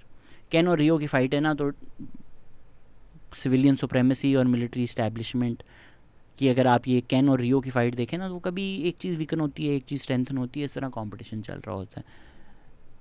अनडिनाइबली 2008 से 2017 सिविलियन इंस्टीट्यूशंस गेंड सम ग्राउंड, गेंड सम स्ट्रेंथ। उनको जिस जिस चीज़ ने पीछे पुश बैक किया, स्कूबी डू की तरह वो मास्क उतारेंगे, तो उन सब के पीछे इमरान खान था। वेदर दैट बी मेमोगेट में इमरान खान की राय आप देख लें, वेदर दैट बी PMLN अगर मुशर्रफ का ट्रायल करवा रहे थे, आज कहते हैं जनरल फैज़ हमीद को अरेस्ट कर लिया, पहलों का करो, मुशर्रफ का वो जब करवा रहे थे, कौन आया मुशर्रफ को डिफेंड करने, किसने बोला PMLN के ख़िलाफ़? इमरान खान। सिविलियन गवर्नमेंट जब PMLN की आई 2013 में, 2014 के धरने करके, किसने उनको वीकन किया? मिलिट्री के कहने पर जनरल ज़हीरुल इस्लाम ने जो धरने ऑर्गेनाइज़ करवाए थे, इमरान खान। हामिद मीर ने जब बोला कि भाई मुझ पर गोली चली है और ISI का नाम लिया, किसने हामिद मीर को बुरा भला बोला, जियो को बुरा भला बोला और मिलिट्री को बचाने आया? इमरान खान। तो जी जो जो स्टेट को नैरेटिव पॉपुलराइज़ करना था वो इमरान खान ने किया। और ये सारी बातें मैं इसलिए करता हूँ बिकॉज इमरान खान जो बात पॉपुलराइज़ कर देता है ना, वो लोग सच मान लेते हैं, वो दिन को रात, रात को दिन बोले लोग मान लेते हैं। इसीलिए इमरान खान के बयानिए के ख़िलाफ़ बोलना ज़रूरी है। एंड में इस चीज़ को थोड़ा ज़्यादा डिस्कस करेंगे। अच्छा जी, coming back to the point, वो जो 1 पेज बना था ना, military establishment judiciary with Zakir Nisar and Imran Khan, उसने सिविलियन स्पेस डिस्ट्रॉय की। अगेन दूध की नहरें नहीं बह रही थी, परफेक्शन नहीं था, बूंदें थी, रीहैब हो रहा था, चलना सीख रहे थे, जो पार्लियामेंट की औकात थोड़ी बहुत बन गई थी। पता था पाकिस्तान में इलेक्शंस होते हैं, पता है इलेक्शंस के थ्रू पार्लियामेंट में आना होता है, पता है एक सिविलियन ट्रांसफ़र ऑफ पावर होता है। वो चीज़ बर्बाद करने में इस 1 पेज का बड़ा हाथ था। मैंने पहले बताया पार्लियामेंट को कंट्रोल करती थी मिलिट्री। मैंने बताया कि इमरान खान ने खुद बोला कि जी ISI को यूज़ करते थे पार्लियामेंट को कंट्रोल, पार्लियामेंटेरियंस को कंट्रोल। उनके अपने प्रेसिडेंट ने चौधरी परवेज़ लाइन बोला, नैपियाँ तक इनकी बदलते थे। फिर साथ जो सिविलियन पोजीशंस हैं उन पर मिलिट्री मैन को लगाया, CPEC का हम पहले भी जिक्र कर चुके हैं, उस पर से सिविलियन हटा के जनरल आसिम सलीम बाजवा को लगा दिया। आज ये बात करते हैं मिलिट्री करप्शन की। जब जनरल आसिम सलीम बाजवा के खिलाफ करप्शन स्कैंडल आया, इमरान खान आया कि मैं इनको नहीं हटाऊंगा, मैं इनके साथ होऊंगा। अच्छा जी, स्पेशल जो पहले general Asim Saleem Bajwa military army का मीडिया विंग हेड करते थे, उनको special assistant to the prime minister on information लगा दिया। अच्छा जी, DW का एक आर्टिकल है, पहले उन्होंने आर्टिकल लिखा कि भाई पाकिस्तान के जो जनरल्स हैं वो क्यों टॉप सिविलियन स्पॉट्स ले रहे हैं। उसमें उन्होंने लिखा, a recent report by the European foundation of south Asian studies an Amsterdam-based think tank says the military dominance of Pakistan has increased many-fold in the past 2 years. कि PTI के 2 सालों में बहुत ज़्यादा मिलिट्री का इन्फ्लुएंस बढ़ चुका है। और सिर्फ military interference matters of governance में नहीं है, हर चीज़ में है, जो कंटिन्यू कर रहा है। मिलिट्री अपने traditional Rhames of national security and foreign policy से भी आगे निकल चुकी है, strengthen it's hold over other aspects. ये वही जो मैं आपको बोलता हूँ, बाइनरी 1-0 नहीं है। फॉरेन पॉलिसी, नेशनल सिक्योरिटी ये हमेशा मिलिट्री के पास रही हैं, वो पीपीपी हो, पीएमएल हो, बट पीटीआई के दौर में वो उसके बियॉन्ड जाकर, अच्छा जी, finance, commerce, interior, railways, CPEC और मीडिया मैनेजमेंट, ये सब भी जो है वो पीटीआई के दौर में मिलिट्री जनरल्स कर रहे थे। आसिफ गफूर और उन्होंने क्या क्या किया है वो सबको ही पता है उस टाइम में। अरशद मलिक जो हैं, जो एयरफोर्स में उस टाइम सर्विंग थे, उनको आपने पीआईए का हेड लगा दिया। डायरेक्ट कानून की खिलाफ वर्जी थी, फिर भी कोर्ट्स ने बोला लग गया, अब क्या करना है। फिर 2021 में फेब में फिर से DFW में आर्टिकल छपा जिसमें लिखा why is military taking over civilian spots. उसमें लिखा था the number of military officials leading civilian institutions has dramatically increase since prime minister Imran Khan came to power in 2018 के 2018 में खान साहब आए हैं, तो ड्रामेटिकली इंक्रीज हो गया है मिलिट्री अपॉइंटमेंट्स जो हैं सिविलियन स्पॉट्स में। Recent appointment of Brigadier Bilal Sayyidullah Khan as Director General of the National Database and Registration Authority NADRA has sparked uproar in the country। तो सर, जब 3 साल बाद कोई कंट्रोवर्सी हो कि नहीं नादरा ने ये किया, तब शोर मचाने का फ़ायदा क्या? जब नादरा हैंड ओवर किया जा रहा था खान साहब के थ्रू मिलिट्री को, तब जी पंगड़े डाले जा रहे थे। आगे लिखा है Major General Amir Nadeem was appointed the chairman of SPARCO, the National Space Agency, in 2018. Even diplomatic positions, which have largely been held by civilians since Pakistan's independence from British rule in 1947, have been taken over by the generals. In January, Khan's government appointed General Bilal Akbar to the post of Pakistan Saudi Arabia envoy. इस तरह की जो reporting है वो पाकिस्तान में नहीं हो रही थी क्योंकि पाकिस्तान पे मीडिया कंट्रोल था। अब ये अगला पॉइंट है जो मेरे लिए भी ज़रूरी है कि भाई freedom of speech, freedom of journalism, media. अब सारा आलम ने बहुत दफ़ा आकर बताया है कि किस तरह पैमरा को कंट्रोल किया जाता था। अब सारा आलम पे गोली चली, असद तूर को मारा गया, मतुल्ला जान को उठाया गया, तक हमारे जान को भी उठा लिया था। स्टूडेंट मार्चर्स पे सेडिशन चार्जेस लगा दिए थे, औरत मार्च के खिलाफ ब्लास्फेमी कैंपेन हुआ। फीमेल जर्नलिस्ट ने मिलकर पिटिशन लिखी कि भाई खुदा के वास्ते हमारे खिलाफ मिलिशियस कैंपेन्स हो रही होती हैं जो पीटीआई चला रही होती है।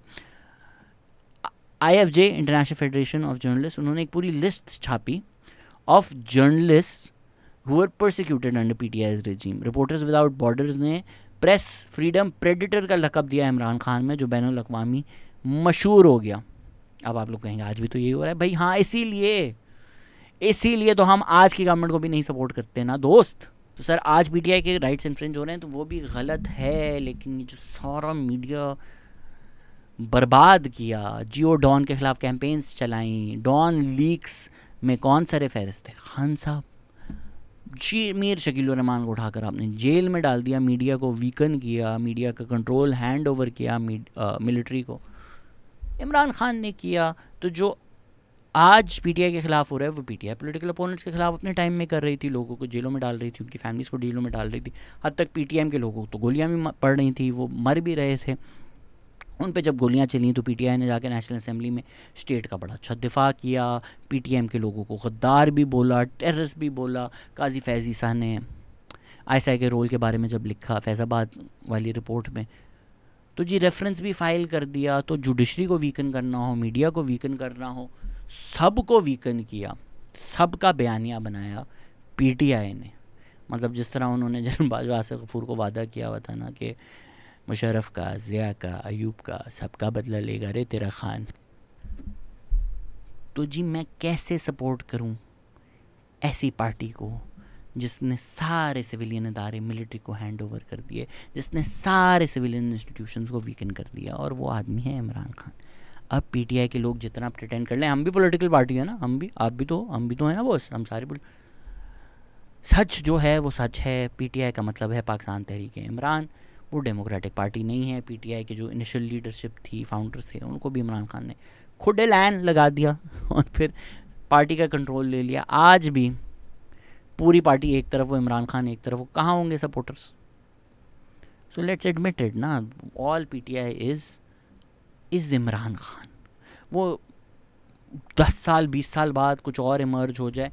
आज इमरान खान बोले IMF जाएंगे, तो जी IMF जाएंगे। खान ने बोला ना, भाई ने बोला तो जाएंगे, तो जाएंगे।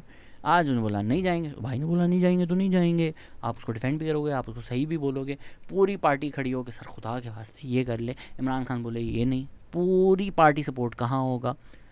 सो supporting PTI means that you are a fan of Imran Khan, the man himself. तो ये पॉइंट भी डिस्कस करना बहुत ज़रूरी है। Who is this man Imran Khan? जो इमरान खान का कॉलिंग कार्ड है कि जी मैं करप्ट नहीं हूँ, इस पर हम 2 वीडियोस बना चुके हैं। बहुत मुश्किल होगा किसी के लिए भी ये वीडियो देखने के बाद बोलना कि जी फाइनेंशियली करप्ट नहीं है। इमरान खान 90 से टैक्स फ्रॉड में इन्वॉल्व हैं, मिस डिक्लेरेशंस में इन्वॉल्व हैं, ऑफशोर अकाउंट्स हैं, टैक्स एमनेस्टी हैं। ये बातें मैंने खुद उनके टैक्स रिकॉर्ड से प्रूव की है। फिर पावर में आके अपना घर उन्होंने रेगुलराइज करवाया, उनका जो अपार्टमेंट था इलीगल कंस्ट्रक्शन में हाई टावर, वो साकिब निसार ने बोला अच्छा तो बन गई है अब इसको रहने दो। खुद जो कहते थे अच्छा जी टैक्स एमनेस्टी चोर लेते हैं ब्लैक में, खुद ली हुई आपने टैक्स एमनेस्टी। तो वेरी हार्ड टू आर्ग्यू कि जी पर्सनल करप्शन नहीं है, जबकि यही उनका अल्टीमेट कॉलिंग कार्ड था। फिर क्या मुझे क्या ज़रूरत थी, मैं तो ज़िंदगी एंजॉय कर रहा था। सर नहीं थे ना, आपको एक तो ज़रूरत थी, आप चाहते हैं जलसे वलसे हो, वाह हो, वरना आप क्या कर रहे थे? कोई मतलब स्टार होने के बाद आपकी कोई वो रही तो नहीं थी। It's like even big stars Hollywood में ये वो जब उनका पॉपुलैरिटी ख़त्म होती है ना, वो ड्रग शग्स करते हैं because they chasing that high. तो वो हाई इमरान खान को जलसों से मिल रहा था, ज़रूरत बहुत ज़्यादा थी, और भी तरीके से मिल रहा होगा ऑब्वियसली, फाइनेंशियली भी ज़रूरत थी, क्योंकि प्राइम मिनिस्टर बनकर उन्होंने घड़ियाँ बेचकर, तोशा खाना का सामान बेचकर जितना 2-3 महीने में पैसा कमा लिया था, उतना उन्होंने अपनी ज़िंदगी में नहीं कमाया था। Again do the math through his tax records, we've done it, it's in our video।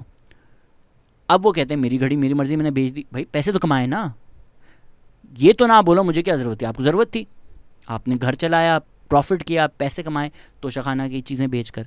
190 million pounds का मलिक रियाज को फ़ायदा दिया। मलिक रियाज ने फिर आपके लिए यूनिवर्सिटी बनाई, आपके साथ बिजनेस डीलिंग की, रियल एस्टेट के साथ आप हैं।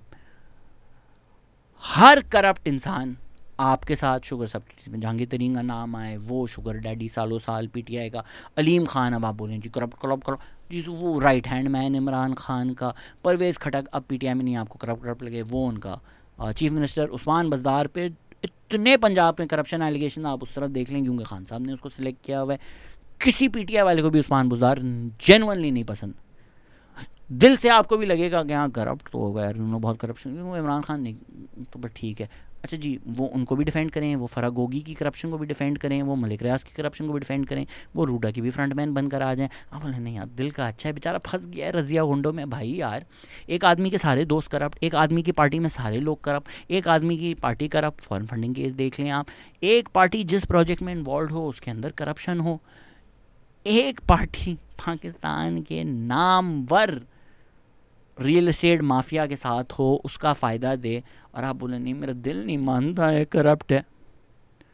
सर मनवा लें दिल को, हुण बच्चा क्या है?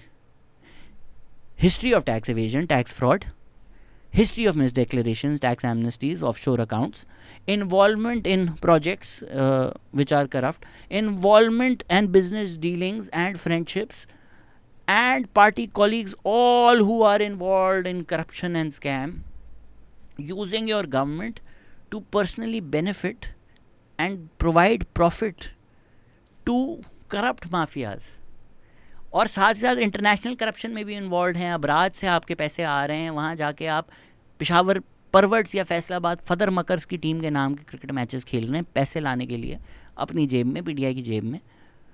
किस मुंह से बंदा बोले ये आदमी करप्ट नहीं है? दूसरा उनका जो वर्ल्ड व्यू है वो बड़ा कॉलोनाइज माइंड वाला है कि जी पर्सनल मार्शल रेस है, इस तरह की जो बातें हैं कि अल्लाह मियां ने 2 कामें बनाई हैं, इंसान और पठान, वो जो सारे कॉलोनाइज आइडियाज़ हैं। पश्तून ये तो कल्चर है इनका, ये तो सारी जंगजू ये वो सारे वो कॉलोनाइज आइडियाज़ रिगर्जिटेट करके again everything I M fundamentally against. अच्छा जी, औरतों के बारे में जो उनकी राय है, रेप अपोलॉजिस्ट जो वो हैं, विक्टिम ब्लेमिंग जो वो करते हैं, everything I am against, everything I have written against. Motorway case के बाद उन्होंने बोला कि अजी लड़कियां छोटे कपड़े पहनेंगे तो मैन आर नॉट रोबोट्स। क्या कह रहे हैं आपके? बस मर्द तो रेप करेंगे ना यार, लड़कियां छोटे कपड़े पहनती हैं तो मर्दों के बेचारे की क्या गलती है? गरीदा फारूकी सेक्सुअली हरास हुई मर्दों के ग्रुप से, तो और मर्दों में जाएगी तो और क्या होगा?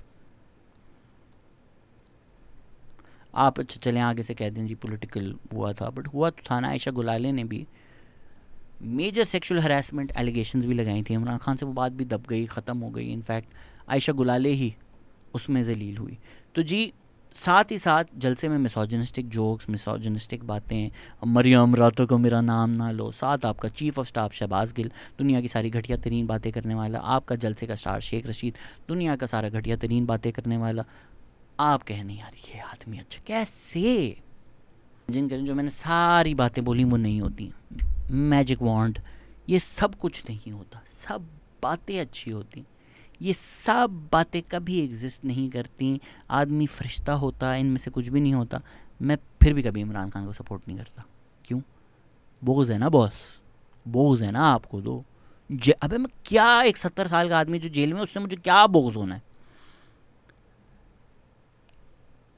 आई रियली जज the moral character of Imran Khan. एक आदमी,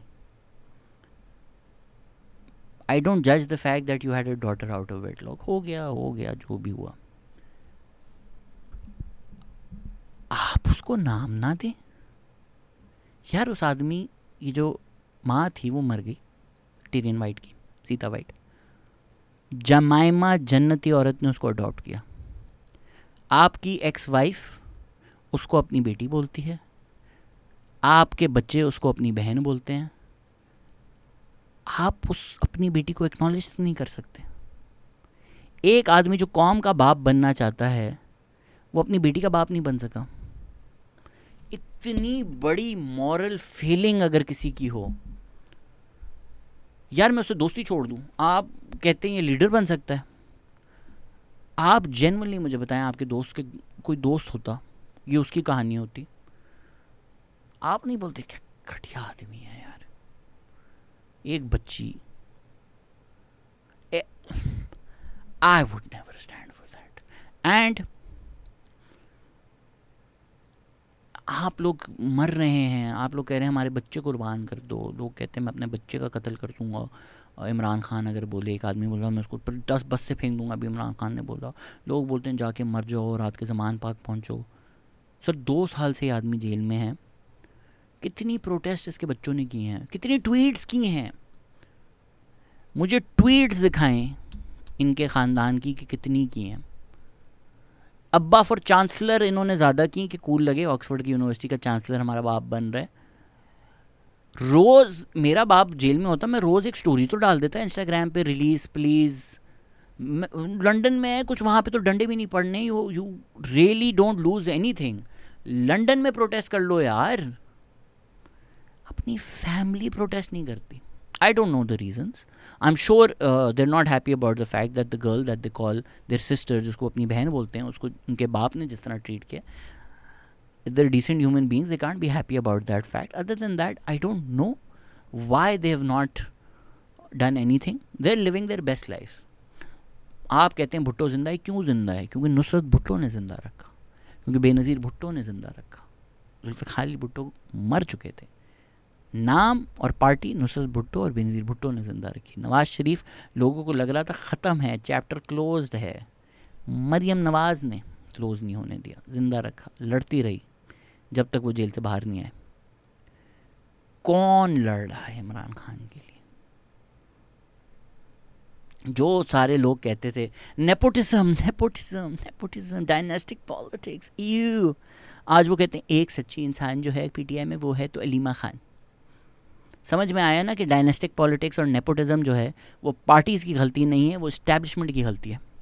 अगर जुल्फ़िकार अली भुट्टो को आप टांग देंगे तो कौन चलाएगा पीपीपी? क्योंकि पीपीपी के जो बाकी लोग थे उनको तो आपने ज़ियाउल हक ने को, 2 लोगों को मेनली, बट कुछ लोगों को आपने कोऑप्ट कर लिया। पीएमएलएन के कुछ लोगों को पीएमएलक्यू में आपने कोऑप्ट कर लिया। तो जब इस्टेब्लिशमेंट मार कर, टॉर्चर करके, बंदे तोड़ कर पार्टी तबाह करती है, तो फैमिली के अलावा कौन पार्टी ज़िंदा रखेगा? फैमिली के अलावा आप किस पे ट्रस्ट करोगे? आज मैं पीटीआई वालों से खुल के पूछता हूँ, आप किसको ट्रस्ट करते हो ब्लाइंडली? शेर अफजल मरवत, उमर अयूब खान, अली अमीन गंड, कौन है जो आप बोलते हो कि यार इसने बोल दिया इसका मतलब है इमरान खान ने बोल दिया? कोई नहीं है, कोई अगर करीब भी आता है तो वो अलीमा खान है, और इसलिए क्योंकि वो इमरान खान की बहन है, इसलिए आप ट्रस्ट करते हो। अब आपको समझ में आया क्यों पाकिस्तान में डायनास्टिक पॉलिटिक्स और नेपोटिज्म है। इसी तरह आपने फैंटेसीज बनाई हुई हैं, हाँ जमाइमा वापस आ जाओ, इस आदमी ने कौन सी कुर्बानी दी यार। आप जमाइमा से भी तो पूछो उसको वापस आना है नहीं आना। आप लोगों ने अपनी तरफ से एक औरत living her best life, she was a child, 21 साल में उसकी शादी हो गई, when Imran Khan was 43 I think in 1995, when they probably started dating, for arrange marriage थोड़ी है, जो भी डेट किया होगा, जितना टाइम भी डेट किया होगा उससे पहले, क्या ऑलमोस्ट टीनेजर होगी। अगर 2 साल डेट किया तो 19 साल की होगी, विच इज़ अ टीनेजर। ये 40 साल का आदमी था उस टाइम, हो गई शादी। दैट्स लाइक मेरी अगर 8 साल बाद ऐसी लड़की से शादी हो जिसकी उम्र आज 13 साल है, आज अगर कोई 13 साल की बच्ची मुझसे देख रही है, 8 साल बाद मैं आपसे शादी कर लूँ, ये इस तरह इमरान खान जमाइमा की शादी हुई थी। वो शादी के कुछ साल बाद जमाइमा ने थैंक यू वेरी मच करके, पर्सनल मैटर है, उनका डिवोर्स हो गई, ठीक है। कॉम जो पड़ी हुई है ना, what a beautiful couple, please come back. जमाइमा बिल्कुल अच्छी भाभी थी। पता नहीं कौन सी आपने एमी अपने दिमाग में फैंटेसीज बनाई हुई हैं। She has lived her best life post Imran Khan, she is very happy in her life, let her be happy. जो फाइनल पेग है वीडियो के कंक्लूजन में आने से पहले, वो है इमरान खान की तालिबान पॉलिसी। ऑब्वियसली ये तो किसी को मुझे समझाने की भी ज़रूरत नहीं है, मैं क्यों इसके अगेंस्ट हूँ। एक टाइम था तालिबान खान कहा जाता था, तहरीक तालिबान पाकिस्तान TTP ने बोला हमारा स्पोक्स पर्सन जो है वो इमरान खान है। 2013 के इलेक्शन में जब PPNP पे TTP की बॉम्बिंग्स हो रही थी, PTI के खुले जलसे खैबर पख्तूनख्वा में हो रहे थे, फिर इमरान खान ने आके TTP को रिहेबिलिटेट भी किया। हम अब तक उसकी प्राइस पे कर रहे हैं। तो जो ये सारा मेरी वजूहात हैं that I don't support PTI, based on my world view, it's based on my philosophy. Personal bias, केड़ा पर्सनल बायस, केड़ा, मैं तो अगर वोट ही दिया है तो इनको दिया है जाकर, तो केड़ा पर्सनल बायस मेरा। तो मेरे जो ओपिनियंस हैं, मेरी जो राय है, मेरा जो वर्ल्ड व्यू है, इट्स बेस्ड ऑन मैं कौन हूँ, मैं क्या चाहता हूँ, नॉट बायस और बोक्स। इसका मकसद बिल्कुल नहीं है कि मैं चाहता हूँ अब इमरान खान को छोड़ के नवाज शरीफ और ज़रदारी को सपोर्ट करना शुरू कर दें। मेरा जो बेसिक डिफरेंस है PTI सपोर्टर के साथ, वो ये है कि मेरी राय में ये तीनों पार्टी सेम हैं, एलीट स्टेटस को का हिस्सा है, कभी रेवोल्यूशन नहीं लाएंगे। आप कहते हैं नहीं मेरा वाला अलग है, ये मेरा बेसिक डिफरेंस है। Maturity is realising they're all the same. तो मैं क्या चाहता हूँ, मैं चाहता हूँ पाकिस्तान एक प्रोग्रेसिव मुल्क हो, वो इन तीनों की पार्टी के होते हुए मुश्किल है। मैं चाहता हूँ कि लोग जाके सड़कों पे अपने पॉलिटिकल लीडर्स के लिए ना मरें, इसलिए मैं चाहता हूँ कि आप सपोर्ट करें, वोट करें, जो करना है करें, पर सोच कर, दिमाग लगा कर, ये मत करें कि कल को आपका लीडर बोले कि जाकर मर जाओ मेरे लिए, पुलिस को टीयर गैस कर लो, ये ना करना भाई।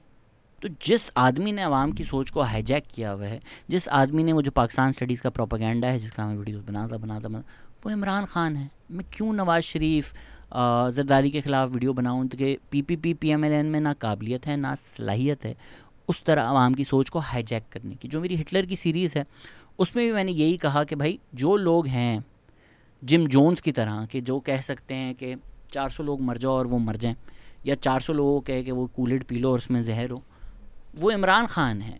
अब मरियम नवाज़ दिन को रात, रात को दिन बोले तो आप नहीं मानोगे। आप जितने बड़े बड़े पटवारी हो आप नहीं मानोगे। बिलावल भुट्टो दिन को दिन, रात को रात बोले तब भी आप उसका मजाक उड़ाओगे। तो जब उन पार्टीज़ और उन लीडर्स में वो काबिलियत ही नहीं है कि वो पूरी मुल्क की सोच हाईजैक करके एक तरफ कर दें, तो मैं उनसे कम्पीट नहीं कर रहा ना। मैं बहुत ह्यूमिलिटी के साथ बात करता हूँ। मैं अपने आप को कुछ नहीं समझता, बट मैं अपने आप को फॉर श्योर इन कंपटीशन ज़रूर समझता हूँ against Imran Khan. I don't think I am in competition against the other parties, because Imran Khan का जो इन्फ्लुएंस है इस अवाम पर, इस अवाम की यूथ पर, उसी सोच से तो मैंने लड़ना है। क्योंकि वो सोच उस इस्टेब्लिशमेंट की सोच है, वो राय उस इस्टेब्लिशमेंट की राय है जो मेरी नज़र में गलत है, जिसने पाकिस्तान को एक गलत सिमत लेकर गई है। तो अगर मैं एक बेहतर पाकिस्तान चाहता हूँ, जो मैं एक अलग पाकिस्तान चाहता हूँ, जो मेरा विज़न है, वो इमरान खान के विज़न से ही क्लैश करेगा ना, या वो तहरीक लब्बैक पाकिस्तान के विज़न से ही क्लैश करेगा ना, जिसमें अगेन एक पॉसिबिलिटी है उस तरह का एक मास हिस्टेरिया कॉज करने की, एक mass hijacking of the population mind करने की। आप मेरी टीएलपी वीडियोस पे आके कमेंट तो देखें, आपको लगेगा एग्जैक्ट पीटीआई सपोर्टर्स हैं, बोगज़े साद रिजवी, बायस्ड, पेड, सारी सेम वही बातें करते हैं। तो ये रियलाइज़ करें कि जो जिस पार्टी का सपोर्टर होता है ना, उसको हर अपनी पार्टी के ख़िलाफ़ बात लिफाफा भी लगती है, बायस्ड भी लगती है, लेकिन एक अक्लमंद आदमी की निशानी यही है कि वो कुछ सुन सकता है, उसको एक्सेप्ट करे बग़ैर, उसको सच माने बग़ैर उस ख्याल को अपने दिमाग में रख सकता है। मैं तो रोज़ सोचता हूँ कि यार मैं ये सब सोचता हूँ, अगर मैं गलत हूँ तो क्या। मेरे जो गेस्ट आते हैं मैं उनसे अक्सर पूछता हूँ, अच्छा यार मेरी ये सोच है, इसमें क्या गलत है, what am I missing out on. Grow इसी तरह करता है इंसान का दिमाग। मेरा जो विज़न है पाकिस्तान का, मुझे जो लगता है तरक्की के लिए हमें करना चाहिए, जिस तरह सोचना चाहिए, वो बरक्स है इमरान खान के। तो इसीलिए वो दोनों चीज़ें क्लैश करती हैं। साथ ही साथ मैं जिस तरह का पाकिस्तान चाहता हूँ, उसके लिए एक इम्पेडिमेंट इमरान खान बने हुए हैं कि नहीं जी, पढ़ना लिखना नहीं है, मैं जो कह रहा हूँ वो मानो, बलूचिस्तान की तरफ मत देखो, पाकिस्तान के फंडामेंटल इशूज़ मत सोचो, खान को जेल से निकालो, ये सबसे ज़रूरी चीज़ है, उसको नहीं निकालोगे तो और कुछ नहीं होगा, यही तुम्हारी आखिरी उम्मीद है, सिर्फ इस आदमी का सोचो, ये करो ये करो ये करो ये करो। हाईजैकिंग जो है ना, वो उससे मैं निकालना चाहता हूँ। फंडामेंटल मेरा मसला ये है कि मैंने प्लेटोज़ एलेगरी ऑफ द केव पढ़ लिया था, और मेरे अंदर का जो एक एरोगेंस है वो यही है कि मुझे लगता है मेरी ज़िंदगी का यही रोल है कि यार अगर मैं बाहर आके रोशनी देख लिया, तो अब तक जो लोग अंधेरे केव में ना, ज़रा बाहर आऊँ, उनको भी रोशनी दिखाऊँ, उनको बताऊँ कि भाई आप जो शेडोज़ देख रहे हैं वो रोशनी नहीं है। And as grand, as braggadocious as it sounds, इस सोच के लिए मैं जंग लड़ रहा हूँ। अगर मैं प्रेशर बर्दाश्त करके वीडियो पर वीडियो बनाता रहता हूँ, अगर मैं कमेंट्स में लोगों से लड़ता रहता हूँ, कभी तल्ख बातें भी कर देता हूँ, किताबें पढ़ता हूँ, रिसर्च करता हूँ, लिखता हूँ, बोलता हूँ, वीडियोस बनाता हूँ, कंटेंट बनाता हूँ, हाउ टू फिक्स पाकिस्तान बातें करता हूँ, क्योंकि मैं सोच के लिए लड़ रहा हूँ। कभी कभी मुझे लगता है कि मैं वो बैंड हूँ कि टाइटैनिक डूब रहा है और मैं बजाई जा रहा हूँ। कभी कभी मुझे लगता है कि टाइटैनिक तो एक्चुअली कब की डूब चुकी है, मैं बस दूसरी शिप से एक लाइफ बोट लेकर आया हूँ कि is there anybody out there, कोई बच गया तो यार तुम भी आ जाओ, तुम्हें बचा लूँ। पर अगर यहाँ रहना है तो जी मुल्क को थोड़ा बेहतर करके ही रह लें। तो जो मुझे लगता है पाकिस्तान होना चाहिए, जो सोच होनी चाहिए, वो प्रेजेंट करता रहूँ, वो बोलता रहूँ। उसके लिए मेरा जो मेन कंपटीशन है इस वक्त, for the attention of the people, for the minds of the people, वो इमरान खान है। फ़र्क हम दोनों में ये है कि मेरा कोई, मुझे क्या ज़रूरत थी करने की, मेरा ना पॉलिटिक्स में कोई इंटरेस्ट है, ना मैंने आज तक आपको कोई कोर्स बेचा, ना मैंने आपको कोई मर्चेंडाइज बेची, कुछ नहीं बेचा। लाइक शेयर सब्सक्राइब का भी नहीं बोला मैंने आपको, प्लीज़ कर दें वैसे वो। इसीलिए मैं ये चीज़ें करता भी नहीं हूँ कि यार ऐसा ना लगे कि लोग लगे मैं इस काम के लिए सारा काम करता हूँ। तो आई नो आज की वीडियो थोड़ी लंबी हो गई, घंटे का वादा किया था, 1 घंटा 15 मिनट ले लिए, but it opens at the close golden snatch. I think पिछली वीडियो में गलत बोल दिया था। शुरू से एंड तक कनेक्ट होना चाहिए ना, ऐसा लगे फुल सर्कल, फुल जर्नी पे आए हैं आप। तो जो 2 पाकिस्तान की मेरी सीरीज़ थी,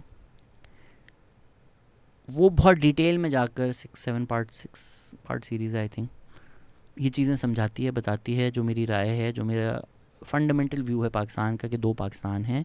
एक पाकिस्तान वो है जो पाकिस्तान का नज़रिया अपनी नज़र में जो है उसको बढ़ाने के लिए सारी रिसोर्सेज को कंट्रोल करते हैं, जो पाकिस्तान का एलीट स्टेटस को है, इस्टेब्लिशमेंट है, वो पाकिस्तान की रिसोर्सेज और लेबर एक्सट्रैक्ट करती हैं अपनी जेब में पैसे डालने के लिए, इंटरनेशनल रेंट सीकिंग करती हैं, पाकिस्तान की जियो स्ट्रेटेजिक लोकेशन बेचती हैं। वो एक पूरा क्लास है, उसके एक सर्टन आइडियाज़ हैं about Pakistan, about what the country needs to be, about what we need to do. वो पाकिस्तान स्टडीज़ पे पली हुई एक अवाम है, एक एलीट है। इवन हमारी जो रिलीजियस राइट या कंजर्वेटिव मिडिल क्लास है, वो उसी का हिस्सा है। दूसरी तरफ मेरी नज़र में एक पाकिस्तान है जो 240 मिलियन लोग हैं, जो आप हैं, जो मैं हूँ, जिनको हमेशा अलग रखा गया है, जिनकी राय को रद्द किया गया है, कि हमें बताया गया है कि भाई पाकिस्तान की सालमियत के लिए ये 6 हाउसिंग सोसाइटी ज़रूरी हैं। अरे पाकिस्तान की सालमियत उसमें नहीं है कि 2040 मिलियन लोगों में से हर साल लाखों बच्चे मेल न्यूट्रिशन और डायरिया से ना मरे। मेरी नज़र में उससे मैं हर वो चीज़ चाहता हूँ कि यार हर पाकिस्तानी का बोलने का हक हो, यूनिटी हो पर डाइवर्सिटी हो, यूनिफॉर्मिटी ना हो। ऐसा ना हो कि कोई और दूसरी ज़बान बोले आपसे अलग हो तो वो कम पाकिस्तानी है, या किसी और का मज़हब किसी का मज़हब कुछ और हो तो वो पाकिस्तान में रहने का हकदार नहीं है। उनके राइट्स के लिए मैं लड़ता हूँ, एक पाकिस्तान बनाने के लिए मैं लड़ता हूँ कि जिसमें ये आइडियाज़ यूबिक्विटस हो, सब फॉलो करें। कॉन्स्टिट्यूशन एक लॉ हो, एक इंस्टीट्यूशन हो, ऑलमोस्ट फ़र्क ही ना पड़े उसमें इंसान क्या है। आप अगर बाहर के मुल्क जाते हैं, आप सिस्टम्स रन होते हुए देखते हैं, आपको नहीं पता होगा लोकल गवर्नर कौन है, मेयर कौन है। आप देखते हैं चीज़ें आ रही हैं, कचरे वाला आ रहा है, वो उठा रहा है, ये आ रहा है, वो हो रहा है। Country of laws, country of institutions, not cults of personalities. इसमें आई डू बिलीव कि 1947 से एक तबका रहा है जिसने पाकिस्तान का कंट्रोल ले लिया है। जो ये एलीट स्टेटस को पार्टीज़ हैं, ये उसी का हिस्सा हैं। वो जेनेसिस और स्टार्ट उनका जो भी हो, जिस तरह का भी हो। May be my next video should also be on PPP, because I do think कि PPP कोई एक सिंगुलर चीज़ नहीं है। Zulfikar Ali Bhutto's PPP, Benazir PPP, today's PPP, उसमें बड़े एक डिफरेंसेस हैं। तो वो नुआंसेस के साथ डिस्कस करना चाहिए। अगर आप सुनना चाहते हैं तो बताएं, मैं इससे छोटी ही होगी वो वीडियोस, और ये है भी 2 पार्ट। तो बताएं मैं उस पर भी बना दूं। बट यही कंक्लूडिंग मेरा रिमार्क है कि दो जो ये पाकिस्तान है, हमारी जो एलीट स्टेटस को पार्टीज़ हैं, PTI, PMLN, PPP, ये उस वाले पाकिस्तान का हिस्सा है जिस पाकिस्तान की राय, सोच, elite capture, establishment, draconian policies, उस सब के तो मैं ख़िलाफ़ हूँ। तो मैं कैसे सपोर्ट कर सकता? तो जी, इन एलीट ड्राइंग रूम से पाकिस्तान का आइडिया निकाल के आवाम को देना है, आवाम को बताना है हमारी तारीख क्या है, हम कौन हैं। यही मेरी जद्दोजहद है, यही मेरी जंग है। इसकी वजह से मेरा हमेशा क्लैश PTI से रहेगा। We are in a public space of ideas and I will always like to clash with ideas which are popular. Ideas जिनको कोई सुन ही नहीं रहा, मान ही नहीं रहा, उनको निगेट करने के लिए या उनसे ऑल्टरनेटिव फ़ायदा क्या है, पॉइंट क्या है, किसके लिए लड़ रहा हूँ मैं। तो नाउ होपफुली जो लोग, एक तो much appreciation if you are somebody who is a hardcore PTI supporter who maybe does not like me too much and still heard me for 75 minutes, over 75 minutes. Thank you. I truly admire you कि आप सुन सकते हो चीज़ें जो आप disagree भी करो, and hopefully by the end of this you've realized that even if you will disagree with everything that I say, you see where I'm coming from and why I think that way. And at the end of the day, nothing is personal, as all things are. It is political. Thank you. उससे मैं disappoint हुआ थोड़ा. I didn't want to see. I didn't vote for Nadeem Afzal Chand's or likes. I didn't vote for them. I voted for change. If you are giving me the same guys और आप कहेंगे ये तब्दीली लाएंगे, I'm not going to believe it यार. मैं कोई इतना बच्चा थोड़ी हूँ. मैंने आपको वोट ट्रस्ट करके दिया था. मैंने आपको वोट अमानत समझ के दिया था. ये बेसिक राइट है. मतलब एक ही चीज़ तो है जो आवाम कर सकती है इस मुल्क में, वोट. और मैंने अपना राइट संभाल करके पहली बार इतना एंथुजियास्टिक होके दिया था. I was deeply disappointed when it all happened. बहुत सारी चीज़ें जो की, तकरीरें, बातें, यूटर्न्स, यार मुझे दुख हुआ क्योंकि मैं खान साहब को, क्रिकेटिंग हीरो तो वो मेरे हमेशा रहेंगे, जो भागते थे, जो उनके बाल थे, मगर जो चीज़ चाहते थे हम उनसे, जो चीज़ हम एक्सपेक्ट कर रहे थे खान साहब से, वो नहीं हुई यार. और उसकी मुझे बड़ी तकलीफ़ है क्योंकि इस उम्मीद को बनाने में फिर 11-12 साल लगे. 2011 का जलसा और 2018 में वो जीते. 7-8 साल की एक जर्नी आवाम की थी वो, कि आवाम, उनकी तो जर्नी 26 साल वो वाली थी ना जब उनको कोई जानता नहीं था. 11 के बाद वो एक पॉपुलर लीडर थे, वो एक राइट वेव को राइड कर रहे थे. आवाम जो थी ना वो उस जोश और जज्बे में थी कि अब आएगा इमरान, बनेगा नया पाकिस्तान. That never happened.